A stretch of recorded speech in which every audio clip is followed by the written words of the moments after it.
Good evening, everyone. This is Malini, HR head for Amicus Legal Consultancy. I'm here to invite you all for this Amicus Legal Discussion Forum. So we have our special guest as Advocate Nazia Yusuf Izzuddin. She's a lawyer, writer, politician, speaker, and a social entrepreneur. She is a graduate of Harvard Law School and a gold medalist at AMU, which is Aligarh Muslim University.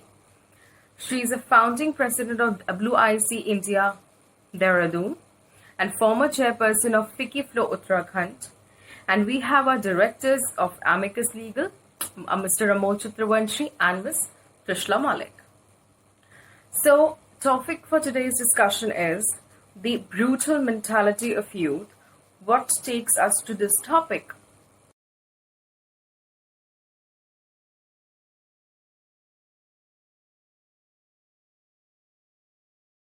More than 100 boys were a part of a group called the Boys Locker Room. This is an Instagram chat. And the topic of conversation on this chat was abuse, was casually discussing gang rape of fellow students. It's extremely disturbing because these are young children studying in some of the best schools in Delhi. And this is the kind of narrative that they're resorting to online. Many are asking questions on how these chats leak. Well, one of the boys from the thank you and welcome Nazia ma'am, आपने हमारे लिए time निकाला, thank you so much. I request you कि अगर हम ये session Hindi और English दोनों में कर सकें so that we are able to connect with more people and every sector of the society. Ma'am, first of all आप क्या सोचते हैं कि ये बॉयज़ लॉकर रूम एक्चुअली है क्या? क्या ये सिर्फ इंडियन सिनेरियो है या वर्ल्ड सिनेरियो है? क्या ये क्लास बेस्ड है या एक मेंटालिटी बेस्ड है? आपके हिसाब से ये है क्या? सबसे पहले नमस्कार ट्रिशला, अमोल और सारे हमारे दर्शक, आपको बहुत बहुत शुक्रिया इस पैनल में मुझे बुलाने के लिए और इस टॉपिक पर ये पैनल मुझे लगता है बहुत ही अहम है और बहुत इंसाइटफुल होगा समाज के लिए ये टॉपिक समझना, और ज़रूरी भी है। तो आपका प्रश्न जो प्रश्न आपने पूछा कि क्या है ये, why do people do this, इन बच्चों ने ये जो लॉकर रूम सेटअप किया, क्या ये नॉर्मल है, क्या ये एबनॉर्मल बिहेवियर है, क्या ये इलीगल है, क्या ये सिर्फ हिंदुस्तान में होता है, क्या ये सिर्फ साउथ दिल्ली में होता है? तो बहुत सारे सवाल हमारे मन में आते हैं इस इंसिडेंट को लेके। मुझे ये लगता है कि ये एक ऐसी इंसिडेंट है जो हमारे सामने पेश आया, एकदम से सबको पता चला, पर ये एक यूनिक इंसिडेंट नहीं है। ये शायद सोसाइटी में प्रेवलेंट भी है और बहुत कॉमन भी है। बहुत सारे लोग और हर तबके के लोग, हर इकोनॉमिक तबके के, हर आर्थिक तबके के और हर एजुकेशनल तबके के लोग, हर क्लास के लोग, हर सेगमेंट के लोग, मेरे कहने का मतलब है पुरुष या लड़के, ये आम तौर से और आम रूप से लड़कियों के बारे में और औरतों के बारे में डिस्कशंस करते हैं। ये कोई नई बात नहीं है, ये कोई यूनिक बात नहीं है, पर शायद पहली बार ऐसा इस ग्रुप में और या ऐसे एक क्लोज्ड ग्रुप में क्या कमेंट्स होते हैं, क्या डिस्कशंस होते हैं लड़कियों के बारे में, औरतों के बारे में, वो पहली बार पूरे समाज के सामने और मीडिया के थ्रू सामने आया। इसलिए हम इसकी नुआंसेस जो है उसके ऊपर सवाल कर रहे हैं। क्या किसी औरत के बारे में सेक्सुअल रिमार्क करना, सेक्सुअल तरीके से किसी औरत के बारे में बात करना, किसी लड़की के बारे में बात करना, क्या ये सही है?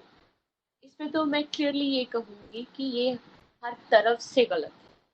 कानूनन तो है ही गलत, पर ये हर लड़की की एक फंडामेंटल राइट टू प्राइवेसी, उस पे इन्वेजन है।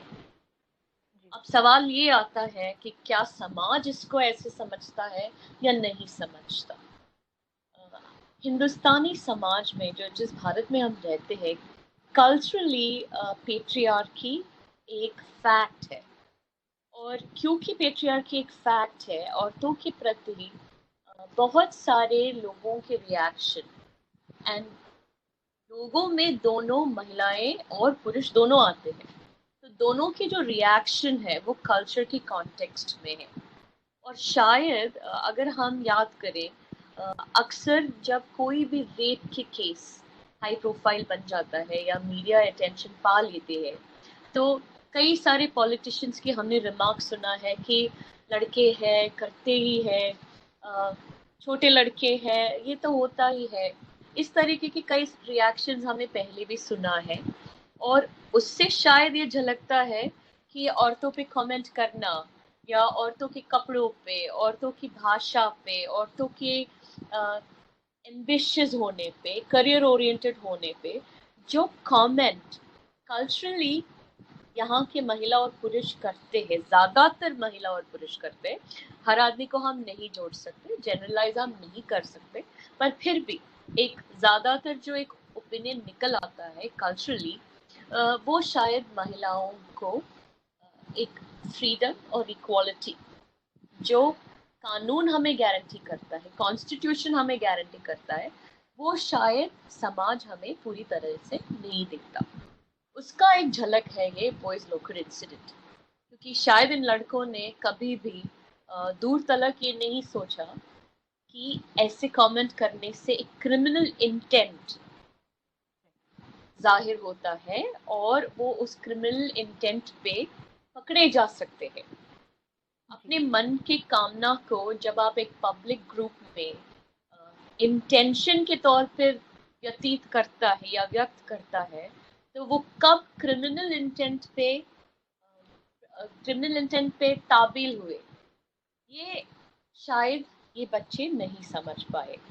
और शायद ये एक बहुत बड़ा लेसन है, बहुत बड़ा एक सबक है बहुत सारे हमारे दर्शकों के लिए, बहुत सारे बच्चों के लिए, बहुत सारे यूथ के लिए, टीनेजर्स के लिए, दोनों लड़कों और लड़कियों के लिए, कि जब आप एक पब्लिक ग्रुप व्हाट्सएप एक प्राइवेट ब्रॉडकास्ट फोरम की तरह लोग इस्तेमाल करते हैं, तो जहाँ पर एक से ज़्यादा व्यक्ति मौजूद हुए, चाहे वो ऑनलाइन या वर्चुअल फोरम क्यों ना हो, ऑनलाइन या वर्चुअल प्लेटफॉर्म क्यों ना हो, जिसमें व्हाट्सएप, इंस्टाग्राम, फेसबुक, टेलीग्राम, इस तरीके से सारी सोशल मीडिया प्लेटफॉर्म्स आते हैं, तो ऐसे एक प्लेटफॉर्म जहाँ एक से ज़्यादा व्यक्ति अपनी मन की बात दोहरा रहे हैं दूसरे व्यक्ति से या एक ग्रुप के साथ, तो वहाँ पर अगर आप अपनी कामना व्यक्त करते हैं, अपनी इच्छा व्यक्त करते हैं, अपने इंटेंशन व्यक्त करते हैं, तो वो क्रिमिनल इंटेंट में काउंट किया जा सकता है और किया जाना चाहिए। क्योंकि अगर उस इंटेंशन से कोई और प्रभावित होता है या आप खुद उस क्राइम को कुछ दिन बाद करते हैं, तो क्राइम तो कर ही रहे आप, और आपने अपना क्राइम करने का इच्छा पहले ही प्रकट किया होता है किसी पोस्ट से या किसी बातचीत से। तो ज़रूर लड़कों को, लड़कियों को, यूथ को, और वाई ओनली यूथ, सिर्फ यूथ क्यों, समाज में हर व्यक्ति को और रिस्पॉन्सिबली पब्लिक प्लेटफॉर्म में बिहेव करना चाहिए। पब्लिक प्लेटफॉर्म पे अपने थॉट्स व्यक्त करने से पहले, अपने थॉट्स शेयर करने से पहले, महिलाओं के बारे में खासकर ये जानना, ये जानकारी होना और ये समझ होना बहुत ज़रूरी है कि you're not alone, you're no longer alone. It's a public platform. आपकी सोच आपके सर में नहीं है, आपकी सोच पब्लिक में है. You have to curb your ideas, you have to curb your thoughts. These are my initial thoughts, Trishla. Ma'am आप हिंदुस्तान में रहे हैं और एक बाहर रहे हैं, तो आप एक कंपैरिजन अगर आप करें कि इंडिया या बाहर अब्रॉड का, तो क्या मेंटालिटी सेम है या कुछ अलग है? और इसके बाद हम अमोल का क्वेश्चन लेंगे। सबसे पहले तो मैं ये बात करना चाहूँगी कि कानून कैसे दोनों मुल्कों में, जैसे फॉर एग्जांपल अमेरिका में या कोई और वेस्टर्न नेशन में, कानून कैसे इस अपराध को देखते हैं। और कानून जब अपना काम करते हैं तो समाज उसको किस तरीके से देखते हैं और किस तरीके से उसको अपनाते हैं। एक कॉन्सेप्ट है, एक लीगल प्रिंसिपल है, रूल ऑफ लॉ। जो भी देश, जो भी मुल्क कॉन्स्टिट्यूशनली गवर्नड है, कॉन्स्टिट्यूशन की वजह से बनी है और कॉन्स्टिट्यूशन की वजह से गवर्नड है, वो रूल ऑफ लॉ को अप्लाई करता है, जहाँ पर व्यक्ति नहीं और सरकार नहीं पर कानून सबसे ऊपर है। और कानून बांधते हैं समाज को, व्यक्ति को और सरकार को। सरकार भी कानून से प्रतिबंधित है, व्यक्ति भी कानून से प्रतिबंधित है, और यही रूल ऑफ लॉ हमें फंडामेंटल राइट्स भी देते हैं। तो जब भी कानून की एप्लीकेशन की बात आते हैं तो वेस्टर्न कंट्रीज का जो एक अप्रोच है, चाहे वो जज है, चाहे वो पुलिस है, उनका अप्रोच शायद हमारी देश में जिस तरीके से लोग कानून को अप्रोच करते हैं उसमें फ़र्क ज़रूर है, उसमें ज़रूर फ़र्क है। क्योंकि let's say for example take the case of police. जब अमेरिका में कोई पुलिस ऑफिसर किसी व्यक्ति को अरेस्ट करते हैं तो सबसे पहले उनको Miranda principles, the law of Miranda ruling, उस अपराधी को बताना उनका प्रथम कर्तव्य है एज अ पुलिस ऑफिसर, कि आपका कानूनन ये हक है और आप अपने वकील को फ़ोन कर सकते हो। पुलिस जब भी इन्वॉल्व होते हैं किसी व्यक्ति के अपराध में, अरेस्ट में, क्वेश्चनिंग में, तो वकील का एक बहुत अहम रोल है। वो अहम रोल इसलिए है क्योंकि इन मुल्कों में वो कानून को ऊपर रखते हैं, किसी व्यक्ति के प्रभाव के ऊपर कानून आता है और वो कानून सबके लिए बराबर होना चाहिए और वो एनफोर्स करते हैं, चाहे वो गरीब हो, अमीर हो, आप हाईली पोजीशन्ड हो, आप कोई भी सामाजिक पोस्ट नहीं होल्ड करते हो, तब भी गवर्नमेंट कानूनन बंद है कि आपको एक वकील दिया जाए। और एक वकील हर वक्त आपके साथ मौजूद रह सकता है, क्योंकि अगर आप कानून नहीं जानते तो वो जानते, तो आपको जो प्रोटेक्शन मिलना चाहिए वो आपके लिए एनफोर्स करते हैं, कर सकते हैं, आपके लिए आपकी बात एडमिनिस्ट्रेशन में फोर्सफुली और विद पर्पस रख सकते हैं। पर ये सुविधा हमारे कानून हमें नहीं देते। खास करके व्यक्ति के जब अरेस्ट होते हैं तो पुलिस एडमिनिस्ट्रेटिवली स्ट्रॉन्गर रहते हैं, स्ट्रॉन्गर होती है, और वकील की जो इंटरवेंशन है कि क्या ये अरेस्ट सही था, क्या इनफ एविडेंस के साथ ये अरेस्ट हो रहा है, क्या प्राथमिक तौर पे एविडेंस दिख रहा है, क्या अरेस्ट कानूनी तरीके से हो रहा है, ये कभी भी पुलिस पर हमारे मुल्क में हमारी पुलिस लॉज नहीं इतनी प्रतिबंधन डालते। मुझे लगता है कहीं ना कहीं क्योंकि हमारी पुलिस लॉज इतनी पुरानी है और कॉलोनियल टाइम से बनी है और चली आ रही है, ये जो एक मॉडर्न डेमोक्रेसी जो फंडामेंटल राइट्स गारंटी करती है, उस तरीके से जो तब्दीली आनी चाहिए वो नहीं आई है हमारी पुलिस लॉज में। तो एक पुलिस ऑफिसर अमेरिका में जिस तरीके से कानून को रिस्पेक्ट देती है और व्यक्ति को रिस्पेक्ट देती है, क्योंकि कानून उन पर ये प्रतिबंधन देती है कि आपको इस व्यक्ति को रिस्पेक्ट करना चाहिए।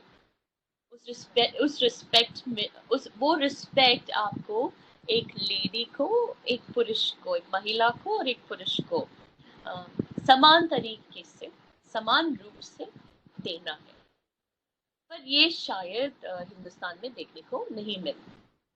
तो अगेन पुलिस स्टेशन, फिर से मैं एक एग्जांपल ले रही हूँ। जब एक महिला पुलिस स्टेशन जाती है तो वो महिला कैसे फील करती है, और एक पुलिस जो एक कस्बे के थाना अगर है, अगर यूपी के कस्बे को हम ले या बिहार के कस्बे को हम ले या रूरल में हिंदुस्तान में कहीं पर भी किसी एक कस्बे को हम ले, और वहाँ पर अगर एक महिला को एक अपराध पुलिस को इन्फॉर्म करनी है, एक कंप्लेंट लिखवानी है या उस कंप्लेंट की रिसीविंग लेनी है, फायर तक तो बहुत दूर है, वो जर्नी ही बहुत दूर है, एक कंप्लेनेंट की, खास करके एक महिला कंप्लेनेंट की। पर अगर उनको वहां जाना है तो उनका पहला फीलिंग क्या है? तो मेरी एक्सपीरियंस जो कहती है कि महिलाएं कंफर्टेबल नहीं है, और पुरुष जो खासकर और ज़्यादातर, क्योंकि ये कस्बों के थानों में ज़्यादातर पुरुष है और ये पुरुष पेट्रियार्कल मानसिकता से दूर नहीं है, उनसे ऊपर नहीं है, तो उनका भी जो रिएक्शन इन महिला कंप्लेनेंट्स की प्रति है वो भी हमेशा एक डिसरिस्पेक्ट की तरफ ही रहती है कि आप क्यों उठ के यहाँ चले आए, आपके घर में कोई मर्द नहीं है, आपके पति क्यों नहीं साथ आए, आपके पिताजी क्यों नहीं साथ आए, आपके घर में लड़का नहीं है क्या?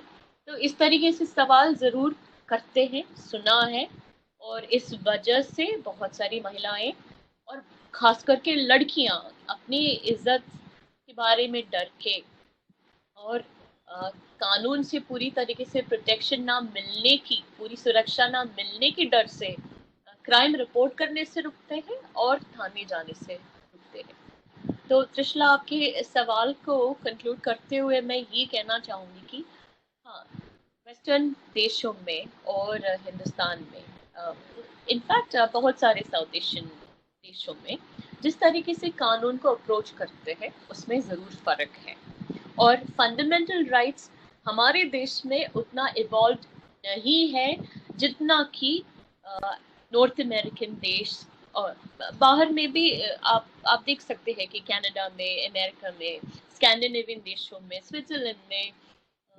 फंडामेंटल राइट्स हाईली इवॉल्व है। हर एक व्यक्ति की जो राइट कॉन्स्टिट्यूशन देती है उसके प्रति ज़ीरो टॉलरेंस या उसके उल्लंघन के प्रति जो टॉलरेंस है वो उन मुल्क के कोर्ट्स, उन मुल्क के लॉ एनफोर्समेंट एजेंसीज कम दिखाते हैं। हालांकि हमारे यहाँ फंडामेंटल राइट्स की वायलेशन को हम बहुत ज़्यादा और कुछ ज़्यादा ही टॉलरेट करते हैं। जी अमोल, आप पूछिए मैम। बिल्कुल, मैं सहमत हूँ मैम से। जैसे कि फॉरेन में लॉ का पालन होता है वैसा इंडिया में नहीं होता है।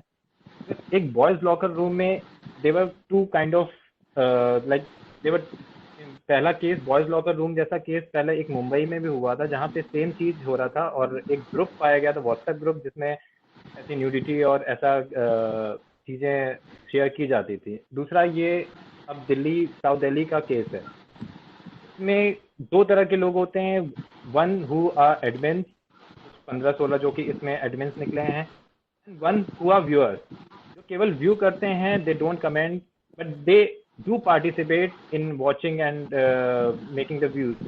इसको कॉमन इंटेंशन के व्यू पॉइंट से इसको कैसे डिफ्रेंशिएट करेंगे, इसमें दोनों का क्या थिन लाइन डिफरेंस होता है जिससे हम डिफ्रेंशिएट कर सकते हैं।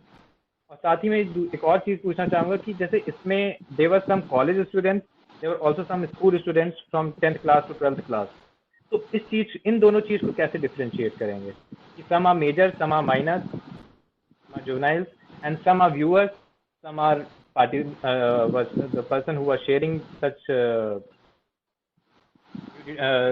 things.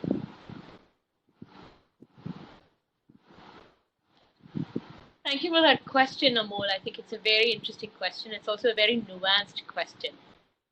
अब इंटेंशन हम कैसे ढूंढे, इंटेंशन को हम कैसे खोदें? How do we dig out intention and where do we start tracing intention from? Intention को हम कहाँ से ट्रेस करना शुरू करें?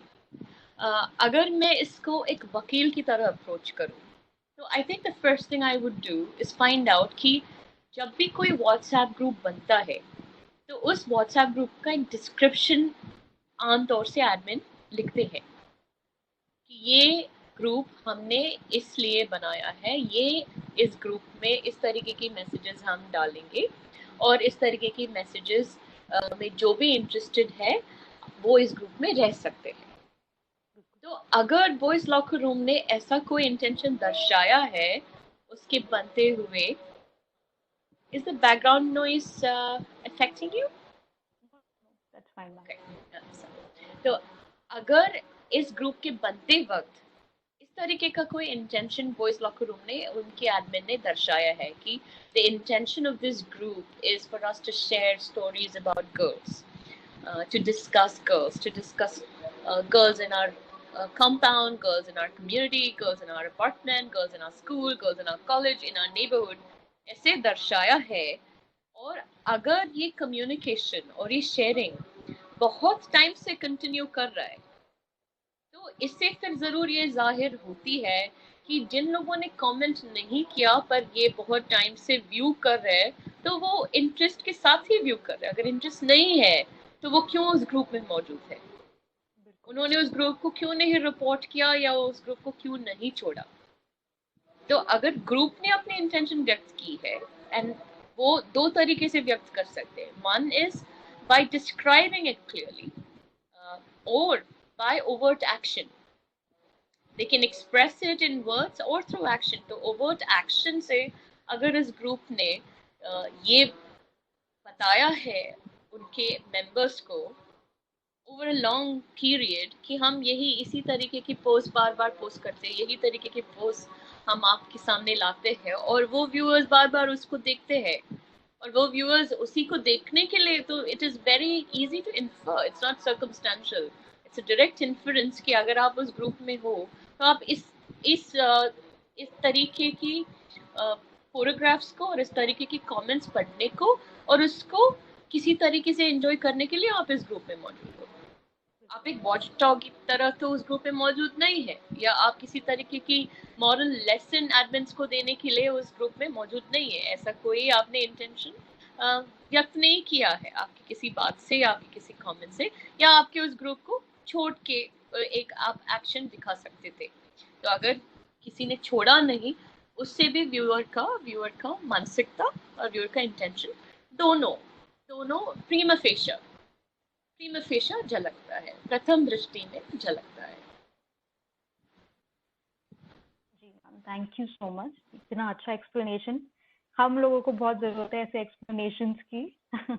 मैम, नेक्स्ट क्वेश्चन पे अगर हम जाएं, हमने महिलाओं की बात की, हमने सोसाइटी की बात की, क्या आपको ऐसा लगता है कि ये जो आफ्टर ब्रेकअप रिवेंज है एंड ये जो आफ्टर डाइवोर्स रिवेंज है, इस तरीके की चीज़ें हमारे देश में कुछ ज़्यादा बढ़ गई हैं? एंड स्पेशली लोग क्योंकि सोचते हैं कि सोशल मीडिया पे आजकल आप कुछ भी डाल सकते हैं, तो रिवेंज सोशल मीडिया से बहुत ज़्यादा कनेक्टेड है। आप क्या कहना चाहेंगे इसके बारे में? तो इस सवाल के दो पहलू है, और वो दोनों पहलू कहीं इंटरकनेक्टेड है पर कहीं डिसकनेक्टेड है। रिश्तों के टूटने के बाद जो रिवेंज है वो किसी भी रिश्ते में हो सकते हैं। फैमिली फ्यूड्स बहुत सारी वजह से होती है। प्रॉपर्टी एक सबसे इम्पोर्टेंट रीज़न है फैमिलीज के बीच में फ्यूड होने के लिए। वो शादियों में भी कस्टडी, प्रॉपर्टी, ये दो सबसे ऊपर आती है। अब जब कोई रिश्ता टूटता है, क्या उसमें रिवेंज होता है? Psychologically, this is psychological behavior. So psychologists may say that it may be a preliminary reaction, पहली reaction हो सकती है। ऐसे रिवेंज की भावना आमतौर से इंसान में आ सकता है। तो रिवेंज की भावना आने से क्या वो क्रिमिनल बनता है? नहीं, that is the thin line. आपने मन में सोचा कि हाँ मैं इसको मार डालूं, वो आपके मन में है। पर अगर आपने एक चाकू खरीदी और उसके घर गए और उसको मारने की कोशिश करी और फिर आप ये कहें कि नहीं दिस वाज अ फैंटेसी, नहीं, तब आप नहीं कह सकते कि आपने वो क्रिमिनल इंटेंट नहीं दिखाया। पर अगर सिर्फ आपके मन में ये थॉट्स है कि मेरी गर्लफ्रेंड मुझे छोड़ के चली गई, मैं ज़रूर बदला लूंगी, और वो सिर्फ अगर आपके मन में एक भावना की तरह घूम रही है, then you can't call it a crime yet. पर अगर उस रिवेंज को लेने के लिए किसी भी तरीके की पहला कदम किसी ने उठाया हो, किसी व्यक्ति ने उठाया हो, तो वो ज़रूर क्राइम में तब्दील हो सकती है। अब क्या इसको क्या ये बड़ी है फेसबुक और सोशल मीडिया की वजह से? ये तो स्टेटिस्टिकली मैं नहीं कह सकती कि ये बड़ी है या नहीं, पर ये ज़रूर है क्योंकि फेसबुक बगैर चेहरे की बहुत सारे लोगों को आवाज़ देती है। It has become a forum where The voiceless, even the voiceless have a voice. Even the powerless have a voice. Even the faceless have a voice. आपकी आवाज को आपको किसी चेहरे से, किसी नाम से, किसी आइडेंटिटी से, आपके मोहल्ले से, आपके एड्रेस से जोड़ने की जरूरत नहीं पड़ रही है. इससे कहीं ना कहीं लोगों में एक फॉल्स सेंस ऑफ पावर, एक सूडो पावरफुलनेस जरूर आती है, मिल रही है. ये यूथ में जरूर दिख रही है. यूथ बहुत ज्यादा इस नेचर को एग्जिबिट कर रही है सोशल मीडिया प्लेटफॉर्म्स के उपयोग से, और उसकी इस्तेमाल भी कर रहे हैं ये पावरफुलनेस दिखाने के लिए. तो कहीं ना कहीं ये pseudo power sense of powerfulness social media के थ्रू दिख रही है, और उसमें रिवेंज के अलावा बहुत सारे भावनाएं भी पावरफुलनेस दिखाने के लिए होती है. तो से फॉर एग्जांपल रेप कमेंट, इस लड़की को ये मिलनी चाहिए थी, this was the right thing, इसके साथ ये होना चाहिए था, ये बहुत ज्यादा बोलती हैं. You know, these are also slighter examples of revenge, बदला या डिसकंटेंट. मुझे आपकी सोच पसंद नहीं है तो मैं आपकी सोच की निंदा, आपके बारे में बुरा कह के, या आपको इंसल्ट करके, या आपको ह्यूमिलिएट करके, या आपकी औरत होने की फैक्ट को भी ह्यूमिलिएट करके, इंसल्ट करके मैं इस बात की निंदा कर रहा हूँ. तो कहीं ना कहीं फेसबुक ने किसी सोच को और किसी के व्यक्तित्व को, किसी की इंडिविजुअल फ्रीडम को, किसी की स्पेस को निंदा करने की जो तरीका है उसको वायलेंट बनाया है, उसको वर्बली वायलेंट बना दिया है. ये जरूर इन सोशल मीडिया प्लेटफॉर्म्स ने किया है, क्योंकि कोई जाके उनको पकड़ नहीं रहा है सोशल मीडिया के अंदर. Nobody is calling them out. कहीं ना कहीं इतने मैस स्केल पे इतने सारे लोगों को, जो हमने बहुत एक छोटी सी शब्द में उसको कंक्लूड कर दिया, उसको समराइज कर दिया, उसको ट्रोलिंग कह के हमने उसको लिमिट कर दिया, सीमित कर दिया. तो जब हम ट्रोलिंग करके इतनी बड़ी एक कॉन्सेप्ट को सीमित कर रहे हैं, तो हम उससे कहीं ना कहीं जो समाज के प्रति एक क्रिमिनल माइंडसेट उग रही है, और या एक क्रिमिनलिटी उग रही है, या कहीं ना कहीं जो लोग क्रिमिनल बिहेवियर भी दिखा रहे हैं उसको कंप्लीटली निगेट कर रहे हैं, और उस फिनोमिनन से ही हम डिनाइल में हैं. लॉ एनफोर्सेस इस फिनोमिनन से डिनाइल में है. ट्रोलिंग को ट्रोलिंग कह के, उससे क्रिमिनलिटी हटा के, और उससे आम तौर पे क्रिमिनलिटी हटा के, या ज़्यादातर क्रिमिनलिटी से इसको बाहर रखे, हम समाज, it is a huge injustice, समाज के प्रति एक जो हमारा कर्तव्य है कि लॉ एंड जस्टिस प्रिवेल करनी चाहिए, लॉ एंड ऑर्डर प्रिवेल करनी चाहिए, तो we are taking law and order out. You know, law and order should prevail in all forums. सिर्फ बाजार और रोड में नहीं law and order होता. I think if Facebook is a social space, law and order should prevail also on these social media platforms. It should prevail on Facebook. It should prevail on Instagram.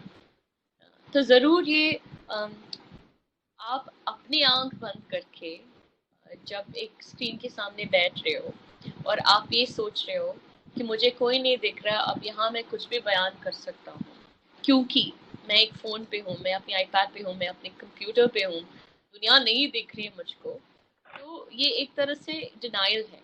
जो कह रहे हैं उनकी भी denial है, और जो उसको एक्सेप्ट कर रहे हैं वो भी डिनाइल में.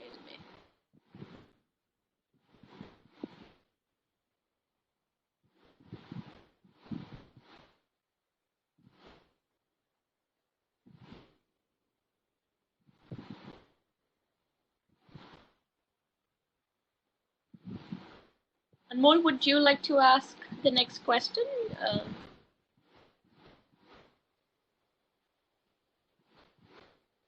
Your voice is not audible, Anmol.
audible.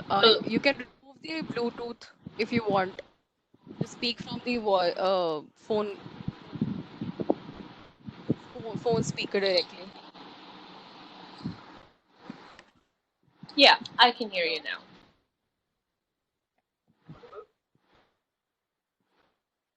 Yes. Very Can you feeble. speak a little louder? You can put the phone on the hand and come up with the speaker. Yes, much better. I would just like to ask one thing that you have rightly said, ma'am, that there's a criminal mentality, guys in the teenagers nowadays. But when we see now modern schools are like more of a business. They see the students and parents as the clients, not as the students, but the one to whom they have to give some education. They are लोग ज़्यादा ध्यान देते हैं अपने payment की तरफ, ज़्यादा ध्यान देते हैं अपने एक अच्छे इन्वायरमेंट की तरफ, एक मेरिट्स पे बच्चों को लेते हैं, एक उन बच्चों को लेते हैं जो अच्छी पेमेंट कर सकते हैं, अपना एक क्राइटेरिया बना रखा है। दूसरा, पेरेंट्स भी आजकल मैं देख रहा हूँ, ये फील लाइक मैं बच्चों के सामने साउंड करूँ, तो they try to support and do not get into things of the students what they actually do in their closed rooms. So how do you think this is right? How do I think this? This is right. What are your views on it? Right. So your question, again, it's a larger question. बहुत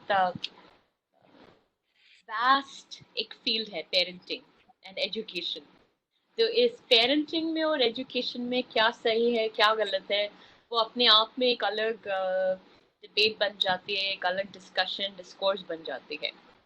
but say if you limited narrowly to one aspect which is किसी भी बच्चे की जो एक personal space है social media world में या टेक्नोलॉजी की दुनिया में, उस स्पेस में कितना पेरेंटल कंट्रोल या कितना एजुकेटर्स की सुपरविजन हो पा रही है. I think that is an important aspect to understand and cover here. अब मैंने अपने बच्चे को एक मोबाइल फ़ोन गिफ्ट करा, मेरे घर में वाईफाई है और अगर मेरा बच्चा उस वाईफाई से व्हाट्सएप ग्रुप भी बनाते हैं, अपने दोस्तों से बात भी करते हैं, तो क्या ये संभव है कि मैं हर वक्त उसको मॉनिटर कर पाऊँ कि वो अपने व्हाट्सएप ग्रुप में क्या लिख रही है या क्या लिख रहा है, और उसके दोस्त कौन कौन है व्हाट्सएप में, फेसबुक में वो किस किस को दोस्त बनाते हैं. क्या ये संभव है प्रैक्टिकली? पहला पहलू तो ये है. पर उसके साथ दूसरा क्वेश्चन ये आता है कि अगेन इतनी टेक्नोलॉजिकली एडवांस्ड दुनिया में क्या मैं अपने 10वीं क्लास में या 12वीं क्लास में पढ़ने वाले बच्चे को मोबाइल फ़ोन देने से रुक सकता हूँ? How can I stop myself from giving my child who is 15, 16 or 17 a mobile phone or a computer or an iPad, जबकि दुनिया में ये एक नॉर्मल एस्पेक्ट हो गई, एक नॉर्मल बात हो गई.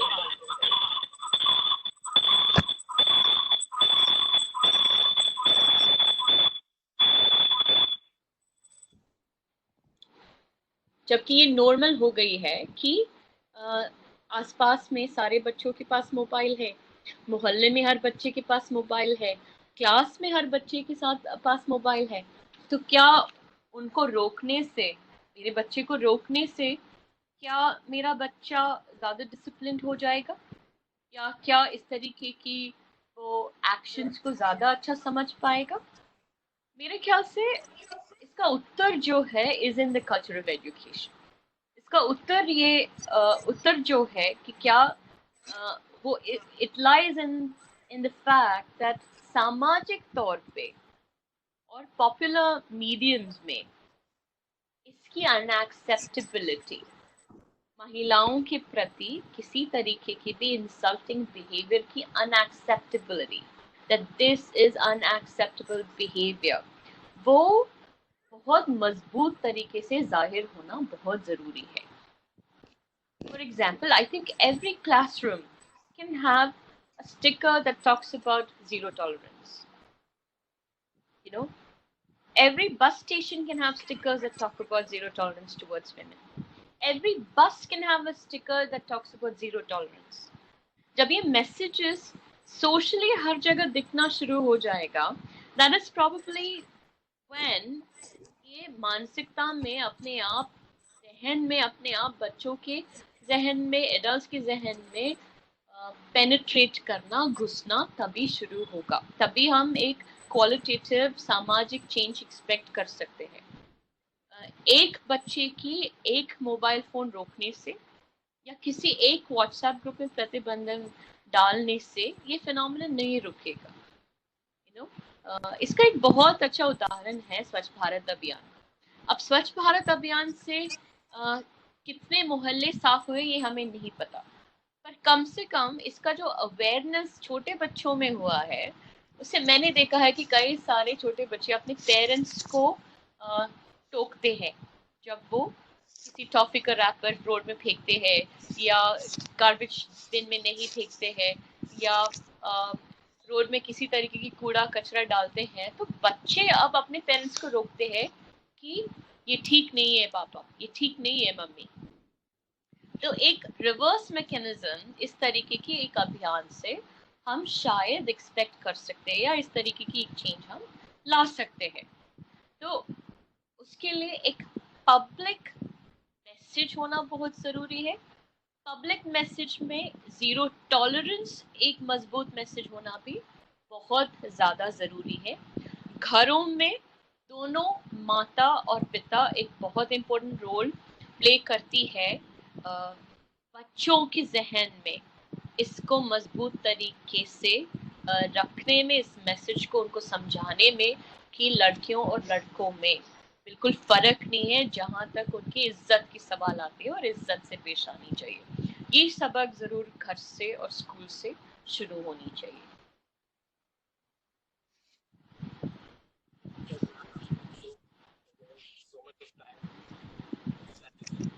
Hello, am I audible? Yes, Trishna, you're audible. Sorry, ma'am, बीच में disturbance हो गया. Ma'am, I wanted to know कि आपके हिसाब से हमारे देश की कितनी सुरक्षित है, चाहे वो छोटी बच्चियां हो, चाहे टीनेजर्स हो, चाहे वो एडल्ट हो. मैम, इस तरीके की चीज़ें बढ़ती ही जा रही हैं, चाहे वो एक बॉयज़ लॉकर रूम हो, चाहे वो रास्ते पे चलते हुए छेड़ते हुए कुछ लोग हों, चाहे वो कहीं पे भी जाती हैं उनके ऊपर कमेंट किया जाता है, टॉन्टिंग की जाती है. आपको नहीं लगता कि अगर बोला जाए तो इंडिया तो औरतों के लिए रहा ही नहीं है? आप क्या कहना चाहेंगे मैम इसके बारे में? इसका जो जवाब है हर महिला अपने अंतरात्मा से पूछ सकते हैं कि वो कितना सुरक्षित फील करते हैं. क्या 12 बजे आप टहलने निकलेंगे अपने सड़क में? नहीं. क्या आप हिंदुस्तान के हर कोने में, हर जगह में बगैर फैमिली के या बगैर किसी मर्द के जाने में सुरक्षित फील करते हैं? मेरा खुद का जवाब इसमें नहीं होगा. तो क्या हिंदुस्तान, इंडिया, भारत उस लेवल पे पहुंच चुका है जहां पर हर औरत उस लेवल की आज़ादी महसूस कर सकते हैं जितना यहाँ के मर्द शायद इस वक्त महसूस कर रहा हो? तो उसका जवाब शायद ना ही है अभी भी. पर इसमें ये भी कहना ज़रूरी है कि शायद इंडिया में अभी भी बहुत सारी ऐसी जगह है जहाँ पर मर्द भी पूरी तरीके से सुरक्षित ना फील कर रहा हो. और कई जगह अभी भी ऐसे मौजूद है जहाँ पर एक मर्द अपनी फैमिली को ले जाने में भी पूरी तरीके से सुरक्षित फील ना कर रहा हो. पर जहाँ सवाल महिलाओं की है, नहीं, हमारे देश को महिलाओं की सुरक्षा को इन्फोर्स करने के लिए और इंश्योर करने के लिए बहुत सारी अभी दूरियां पार करनी होगी, बहुत सारी तब्दीलियां करनी होगी. समाज को बहुत तरीके से, कानूनी तरीके से और कल्चरली बहुत सारी तब्दीलियों के रास्ते में डालना पड़ेगा. बहुत मैस अवेयरनेस करने की ज़रूरत है, कानून को स्ट्रिक्ट होने की ज़रूरत है। कानून जो एनफोर्स करते हैं उन लोगों में सबसे पहले एक कल्चरल चेंज, एक रिकंडीशनिंग की ज़रूरत है। चाहे वो एक थाने की कांस्टेबल क्यों ना हो, चाहे वो एक कोर्ट की क्लर्क क्यों ना हो, चाहे वो एक पोस्ट ऑफिस की पोस्टमैन क्यों ना हो, चाहे वो एक स्कूल के गार्ड क्यों ना हो, इन सारे लेवल्स पे जो थोड़ा सा भी पावर होल्ड करता हो, गेट बंद करना और गेट खोलना ये भी एक पावर है। सुबह कितने बजे ताला खुलता है, कितने बजे ताला बंद, कितने बजे रात को ताला बंद होता है, ये भी एक पावर है। तो एक छोटा सा पावर भी जो व्यक्ति होल्ड करता है, उनको इसके बारे में अवेयरनेस होना और स्ट्रिक्ट होना, पनिशमेंट के बारे में भी, कानून के बारे में भी, कल्चर के बारे में भी, कि ये culture, this is not acceptable, हम इसको नहीं टॉलरेट करेंगे, इसमें माफी नहीं है, ये बिल्कुल भी हम टॉलरेट नहीं करेंगे। आपकी नौकरी जा सकती है, नहीं, आपकी नौकरी पक्का जाएगी इस तरीके की हरकत से। ये मैसेज स्ट्रांगली समाज में जाना और उस पर एक्शन स्ट्रांगली समाज में लेना, दोनों इसके लिए बहुत बहुत जरूरी है। और इसमें महिलाओं का जो रोल है वो भी बहुत अहम है।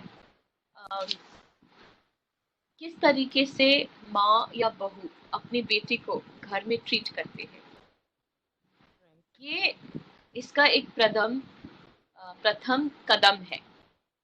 अगर घर में लड़कों को अलग से और लड़कियों को अलग से ट्रीट करते हो और उन दोनों को दो सोशल मैसेजेस जाता हो, और लड़के के लिए लड़की छेड़ना ठीक है पर लड़की के लिए घर के बाहर जाना ठीक नहीं है, तो आप वहीं से डबल स्टैंडर्ड्स बच्चों को सिखा रहे हो। और ख़ास तौर से मुझे लगता है कि परिवार से ही ये जो दोनों में विवेचना, दोनों में अलग करना, दोनों में पक्षपात, ये सब फैमिली से ही शुरू हो रही है। दोनों को डिफ्रेंशिएट करने का ये जो कल्चर है वो फैमिली से ही शुरू हो रही है। तो जब तक फैमिली और एम्पावर्ड नहीं होती और माएँ और एम्पावर्ड नहीं होते, मदर इन लॉज और ब्रॉड माइंडेड नहीं होते और एम्पावर्ड नहीं होते, तब तक ये तब्दीली समाज में आना ज़्यादा मुश्किल होगा, सफ़र और लंबा होता जाएगा। सफर तो लंबा है ही मैम, बहुत सालों से ये सब चल रहा है। अब जनता ये पूछती है कि कब खत्म होगा, या महिलाएं ये पूछती हैं, बट इसका आंसर किसी के पास नहीं। ये situation We have to be optimistic. There are lots of things that we can be optimistic about, you know. बहुत सारी ऐसी achievements है जिसके बारे में हम optimistic हो सकते हैं और हम खुशी से उन माइलस्टोन्स को हमें सेलिब्रेट करना चाहिए। हाँ, प्रॉब्लम्स बहुत है, ऑब्स्टिकल्स बहुत है, पर हमारे सामने एग्जाम्पल्स भी बहुत सारे हैं। यू नो, हमारे सामने एग्जाम्पल है हिंदुस्तान के हर कोने से। बिल्कुल हमारे सामने एक पिछले साल बीबीसी ने एक डॉक्यूमेंट्री बनाई थी उन 7 महिलाओं पे जिन्होंने पूरी दुनिया की पूरी सर्कमफ्रेंस को नाविका से कवर किया था, Navika परिक्रम, you know. So they did a complete sail around the earth, आप कह सकते हो। और उन 7 वो लड़कियां थी, जो वो 7 ऑफिसर्स थी, अगर आप उनकी बैकग्राउंड और उनके अभी तक की सफर देखें तो इट इज एनकरेजिंग कि कहीं ना कहीं कुछ इंस्टीट्यूशंस ये स्पेस बना रही है औरतों को इन कल्चरल टैबू से बाहर निकलने में, हेल्प करने में। You know, we have a very good example of Mary Kom, जो कि अपनी परिस्थिति से कहीं ऊपर उठ के आई है। We have such marvelous examples all across the country, from villages that were unheard of, कई सारे ऐसे गांव जिनके नाम हमने पहले कभी नहीं सुने थे, उन गांव का नाम वहाँ की बच्चियों की वजह से मशहूर हुई है। जो हरियाणा हमेशा लड़कियों की लड़कियों की तरफ उनकी जो कल्चरल एटीट्यूड रही है, जो जेंडर रेशियो है, जो सेक्स रेशियो है, जो जेंडर पैरिटी है, उनके लिए हमेशा हरियाणा को क्रिटिसाइज करा गया है। वो हरियाणा के गांव गीता फोगाट और उनकी बहन की वजह से मशहूर हुई है। तो वी हैव एग्जाम्पल्स, हम पार कर रहे हैं, पर हर वो कहानी में आपको दो मजबूत लोग दिखेंगे। एक है या तो एक बहुत मजबूत पेरेंट जो जेंडर की कल्चरल बैरियर को पार करने के लिए तैयार रहे, या एक मजबूत लड़की जो खुद से इन सारे ऑब्स्टिकल्स को, चाहे वो कितनी भी मुश्किल रही हो, उनको एक तरफ रख के अपने मुकाम पाने के लिए, आगे बढ़ने के लिए तैयार रही हो, और वो मुश्किल, बहुत ही मुश्किल जर्नी पे वो निकली और अटल रही और उससे हटी नहीं। बिल्कुल, क्योंकि जब मुश्किल होती है सफर, तो कई लोग उस सफर से पीछे हटते हैं या भाग जाते हैं। तो हमारे सामने वो वही लोग, उन्हीं लोगों ने सफलता प्राप्त करी है जिन्होंने हर मुश्किल के बावजूद वो सफर अधूरा नहीं छोड़ा, रेस पूरा किया उन्होंने।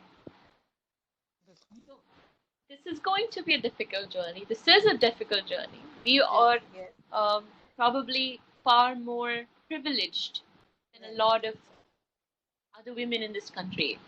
तो ज़रूर उस privilege की फ़ायदा उठाना चाहिए, और इस privilege से हम और जितने लोगों को इस सफ़र में मदद कर सकते हैं, हमें हाथ बढ़ानी चाहिए और मदद करनी चाहिए। मैम, ये जो जुवेनाइल है या माइनर्स है, इस तरीके के cases, of course we all know कि ये कुछ नया नहीं है, ये हमेशा से होता आ रहा है, बट पब्लिकली अब देखा जा रहा है।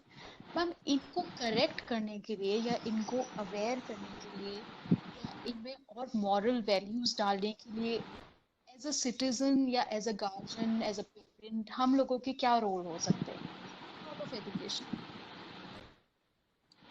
जुवेनाइल्स को कानून सिर्फ इसलिए लीनियंसी देते हैं क्योंकि कानून कहीं ना कहीं ये एक अप्रोच लेके चलते हैं कि शायद क्रिमिनल इंटेंट समझने की मैच्योरिटी इन लोगों में नहीं आई। ये बच्चे हैं, क्रिमिनल इंटेंट क्या है और किसी इंटेंट में वो क्रिमिनल है या नॉन क्रिमिनल है, ये समझने की मैच्योरिटी, इंटेलिजेंस इन लोगों ने अपने एज की वजह से नहीं वहाँ तक आ पाए।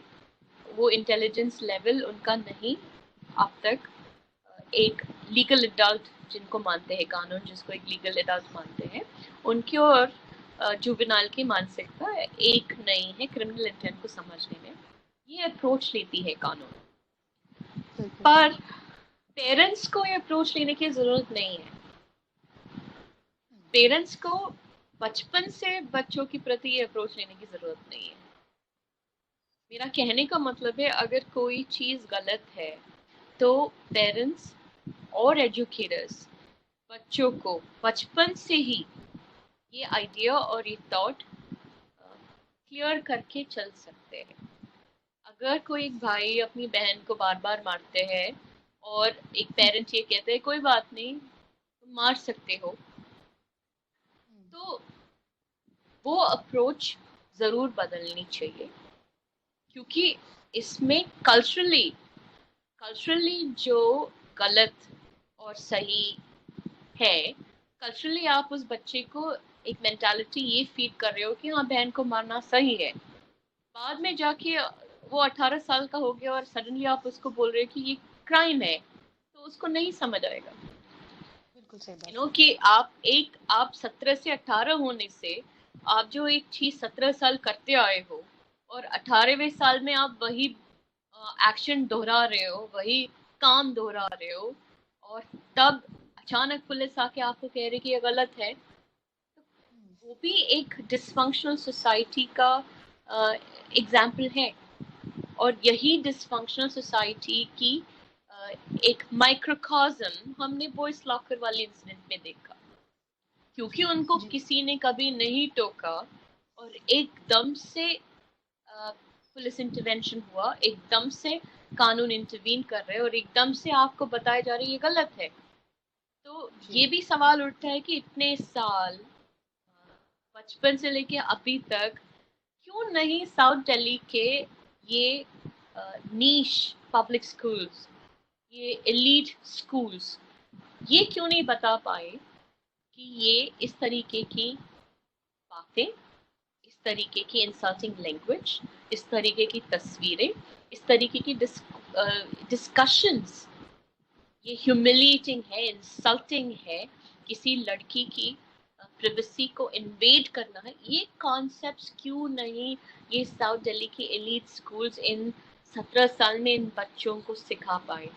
मेरा समाज से, इन स्कूल्स से और इन पेरेंट्स से यही सवाल है। बिल्कुल मैम। बट हम लोग इतना मॉरल वैल्यूज और इन सब की बातें करते हैं, शायद क्लासेस भी लेते हैं, शायद टेस्ट भी लेते हैं बच्चों का, लेकिन प्रैक्टिकल लाइफ में तो मैम उसका एग्जिस्टेंस ही नहीं दिख रहा है। बहुत ही आई मीन 10 में से शायद सिर्फ 1 या 2 बच्चे ही ऐसे होंगे जिसे आप कह सकते हैं कि हाँ ये बहुत ही ज्यादा सिविलाइज्ड नेचर है, काम है, कंपोज्ड है। अदरवाइज सारे ही बच्चे कुछ ना कुछ इस तरीके की हरकतें कर रहे हैं, चाहे वो लड़कियों की बॉडी शेमिंग कर रहे हो, चाहे वो उनकी इस तरीके की पिक्स नेटवर्क्स पे डाल रहे हो, या वो कुछ भी गंदी चीजें, अश्लील हरकतें, इस तरीके का चीजें जो एक्सेप्टेबल नहीं है सोसाइटी में कर रहे हैं। मैम इसकी एग्जिस्टेंस कौन उसको डिफाइन करेगा? आप क्या समझेंगे इससे?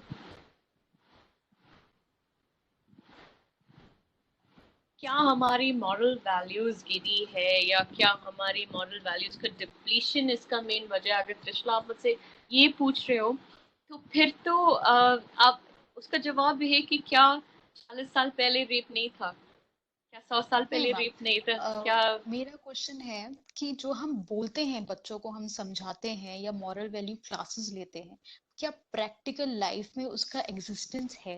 क्या बच्चे उसे फॉलो कर रहे हैं? क्या वो समाज सुधार की तरफ जा रहे हैं या डेवलपमेंट नेशन की तरफ जा रहे हैं? दिख नहीं रहा है मैम, क्योंकि केसेस बढ़ते ही जा रहे हैं, चाहे वो निर्भया अब केस हो, चाहे वो लॉकर रूम केस हो। जी।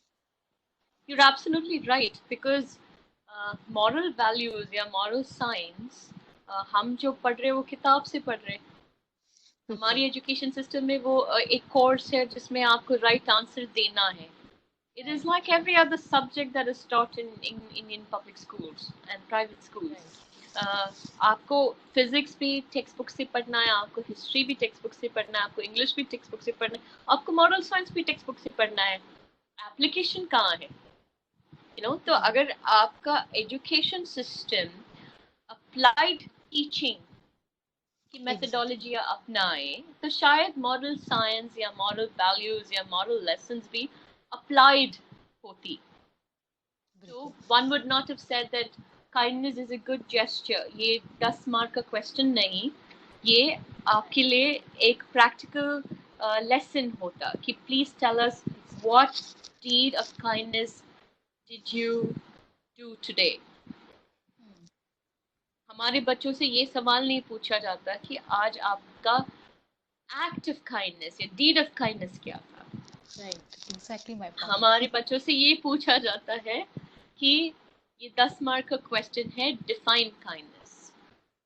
This is an overall issue with our education system जहाँ पर किसी भी सब्जेक्ट को, किसी भी कॉन्सेप्ट को अप्लाइड तरीके से नहीं सिखाया जा रहा है, बल्कि उसको पॉइंट्स या फिर मार्क्स या फिर ग्रेड्स उस पॉइंट ऑफ व्यू से सिखाया जा रहा है जिसमें आप उसकी आंसर, सही आंसर रट के आइए और फिर रेट कर लीजिए। तो एक फिर से वो एक हमारी डिसफंक्शनल सोसाइटी की और डिसफंक्शनल एजुकेशन सिस्टम की तरफ, हमारी डिसफंक्शनल मॉरल कॉम्पस की तरफ, कलेक्टिव मोरालिटी की तरफ और पेरेंटिंग की तरफ इशारा करती है। Thank you so much ma'am इतनी वैल्यूएबल टॉक्स देने के लिए।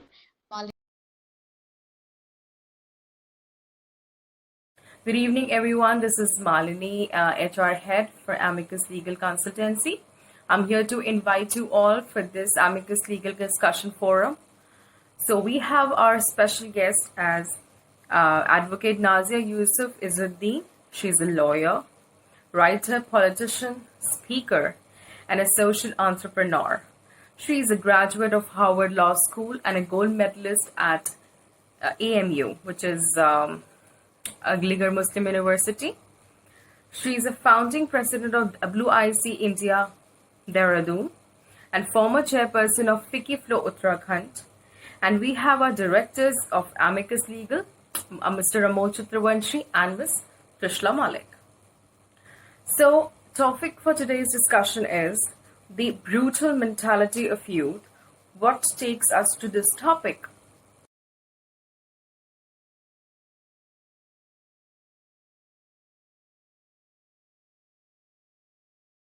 More than 100 boys were a part of a group called the Boys Locker Room. This is an Instagram chat. And the topic of conversation on this chat was abuse, was casually discussing gang rape of fellow students. It's extremely disturbing because these are young children studying in some of the best schools in Delhi. And this is the kind of narrative that they're resorting to online. Many are asking questions on how these chats leak. Well, one of the boys from the Thank you and welcome Nazia ma'am. आपने हमारे लिए time निकाला. Thank you so much. I'd request you कि अगर हम ये session Hindi और English दोनों में कर सकें, so that we are able to connect with more people and every sector of the society.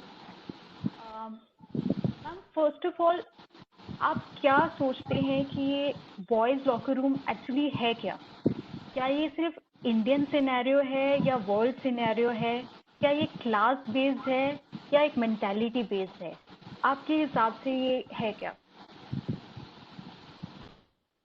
सबसे पहले नमस्कार ट्रिशला, अमोल और सारे हमारे दर्शक, आपको बहुत बहुत शुक्रिया इस पैनल में मुझे बुलाने के लिए और इस टॉपिक पर ये पैनल मुझे लगता है बहुत ही अहम है और बहुत इंसाइटफुल होगा समाज के लिए ये टॉपिक समझना और ज़रूरी भी है. तो आपका प्रश्न जो प्रश्न आपने पूछा कि क्या है ये, why do people do this, इन बच्चों ने ये जो लॉकर रूम सेटअप किया, क्या ये नॉर्मल है, क्या ये एबनॉर्मल बिहेवियर है, क्या ये इलीगल है, क्या ये सिर्फ हिंदुस्तान में होता है, क्या ये सिर्फ साउथ दिल्ली में होता है? तो बहुत सारे सवाल हमारे मन में आते हैं इस इंसिडेंट को लेके. मुझे ये लगता है कि ये एक ऐसी इंसिडेंट है जो हमारे सामने पेश आया, एकदम से सबको पता चला, पर ये एक यूनिक इंसिडेंट नहीं है. ये शायद सोसाइटी में प्रेवलेंट भी है और बहुत कॉमन भी है. बहुत सारे लोग और हर तबके के लोग, हर इकोनॉमिक तबके के, हर आर्थिक तबके के और हर एजुकेशनल तबके के लोग, हर क्लास के लोग, हर सेगमेंट के लोग, मेरे कहने का मतलब है पुरुष या लड़के, ये आम तौर से और आम रूप से लड़कियों के बारे में और औरतों के बारे में डिस्कशंस करते हैं. ये कोई नई बात नहीं है, ये कोई यूनिक बात नहीं है, पर शायद पहली बार ऐसा इस ग्रुप में और या ऐसे एक क्लोज्ड ग्रुप में क्या कमेंट्स होते हैं, क्या डिस्कशंस होते हैं लड़कियों के बारे में, औरतों के बारे में, वो पहली बार पूरे समाज के सामने और मीडिया के थ्रू सामने आया. इसलिए हम इसकी नुआंसेस जो है उसके ऊपर सवाल कर रहे हैं.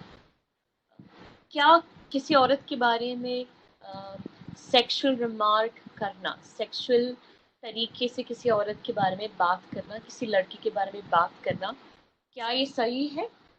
इसमें तो मैं क्लियरली ये कहूँगी कि ये हर तरफ से गलत है.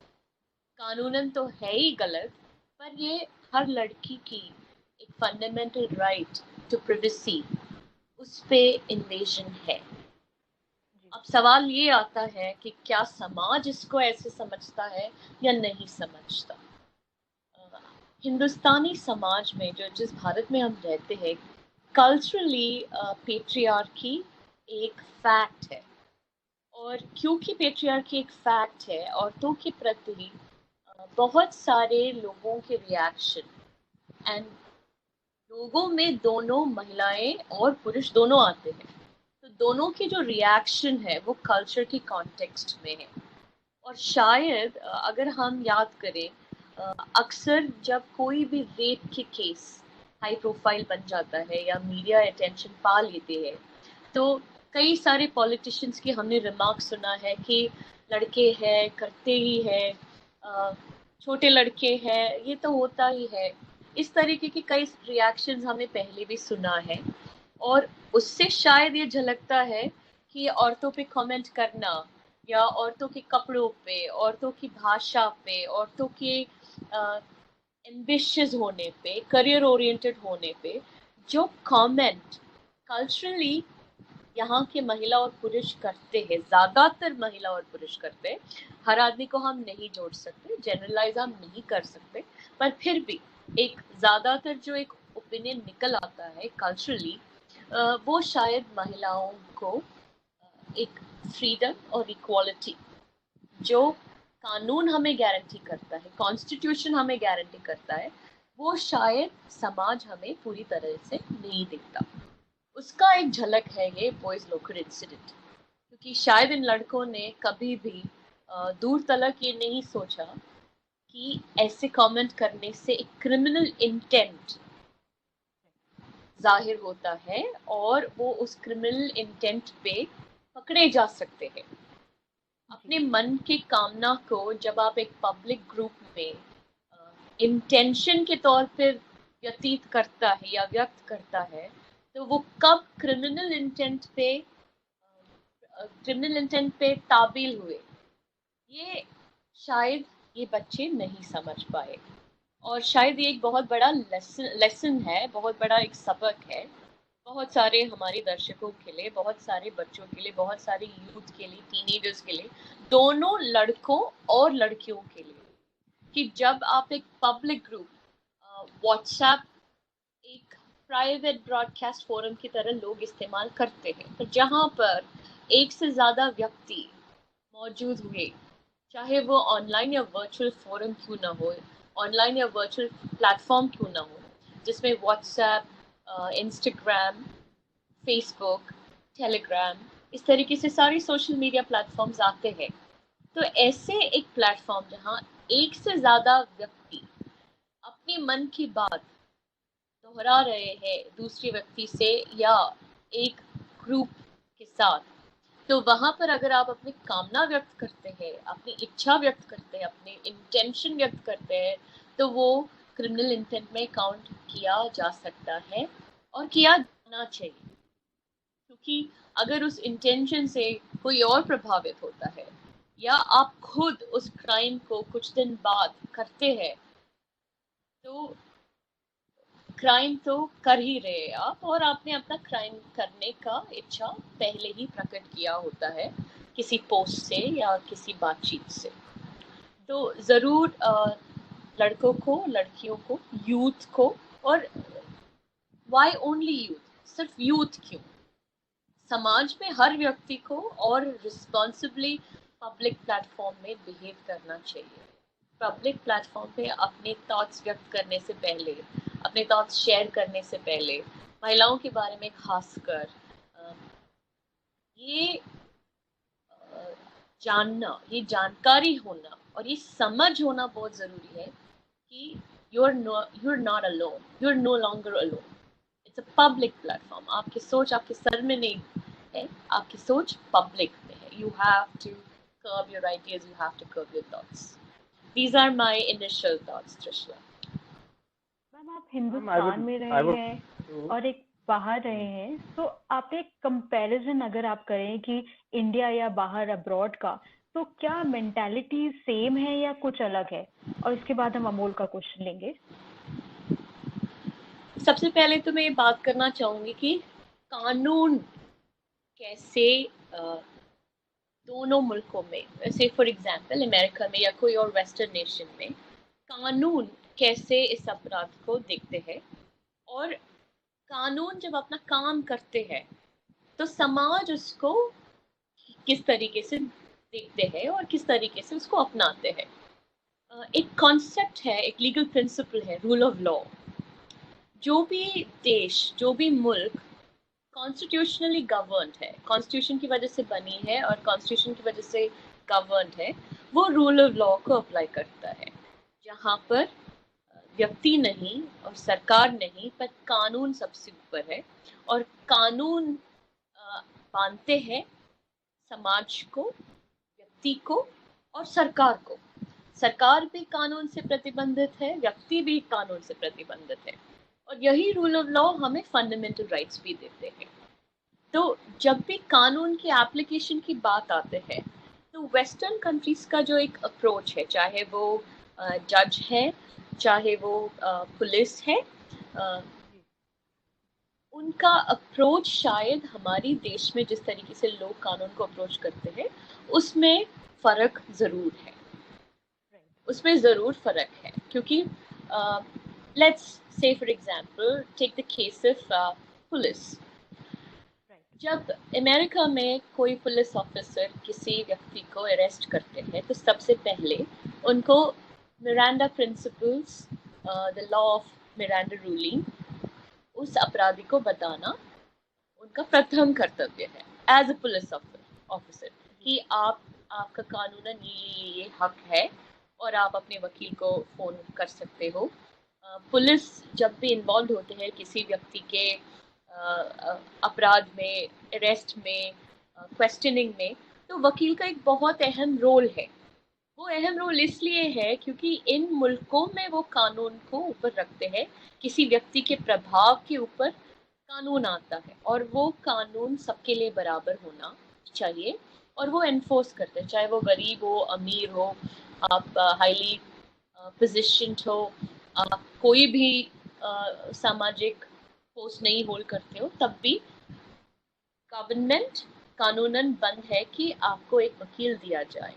और एक वकील हर वक्त आपके साथ मौजूद रह सकता है, क्योंकि अगर आप कानून नहीं जानते तो वो जानते, तो आपको जो प्रोटेक्शन मिलना चाहिए वो आपके लिए एनफोर्स करते हैं, कर सकते हैं, आपके लिए आपकी बात एडमिनिस्ट्रेशन में फोर्सफुली और विद पर्पस रख सकते हैं।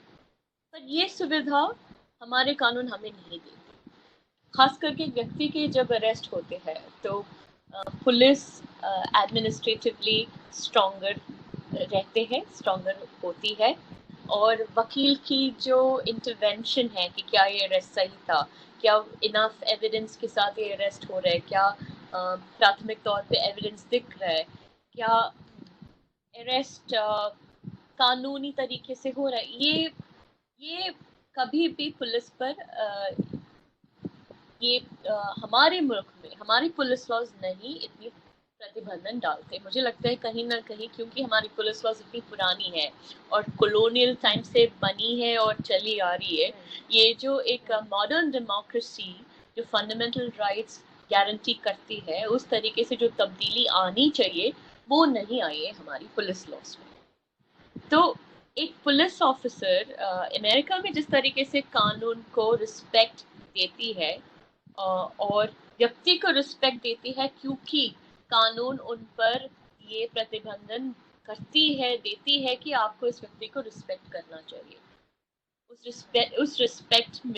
वो रिस्पेक्ट आपको एक लेडी को, एक पुरुष को, एक महिला को और एक पुरुष को समान तरीके से, समान रूप से देना है। पर ये शायद हिंदुस्तान में देखने को नहीं मिलता।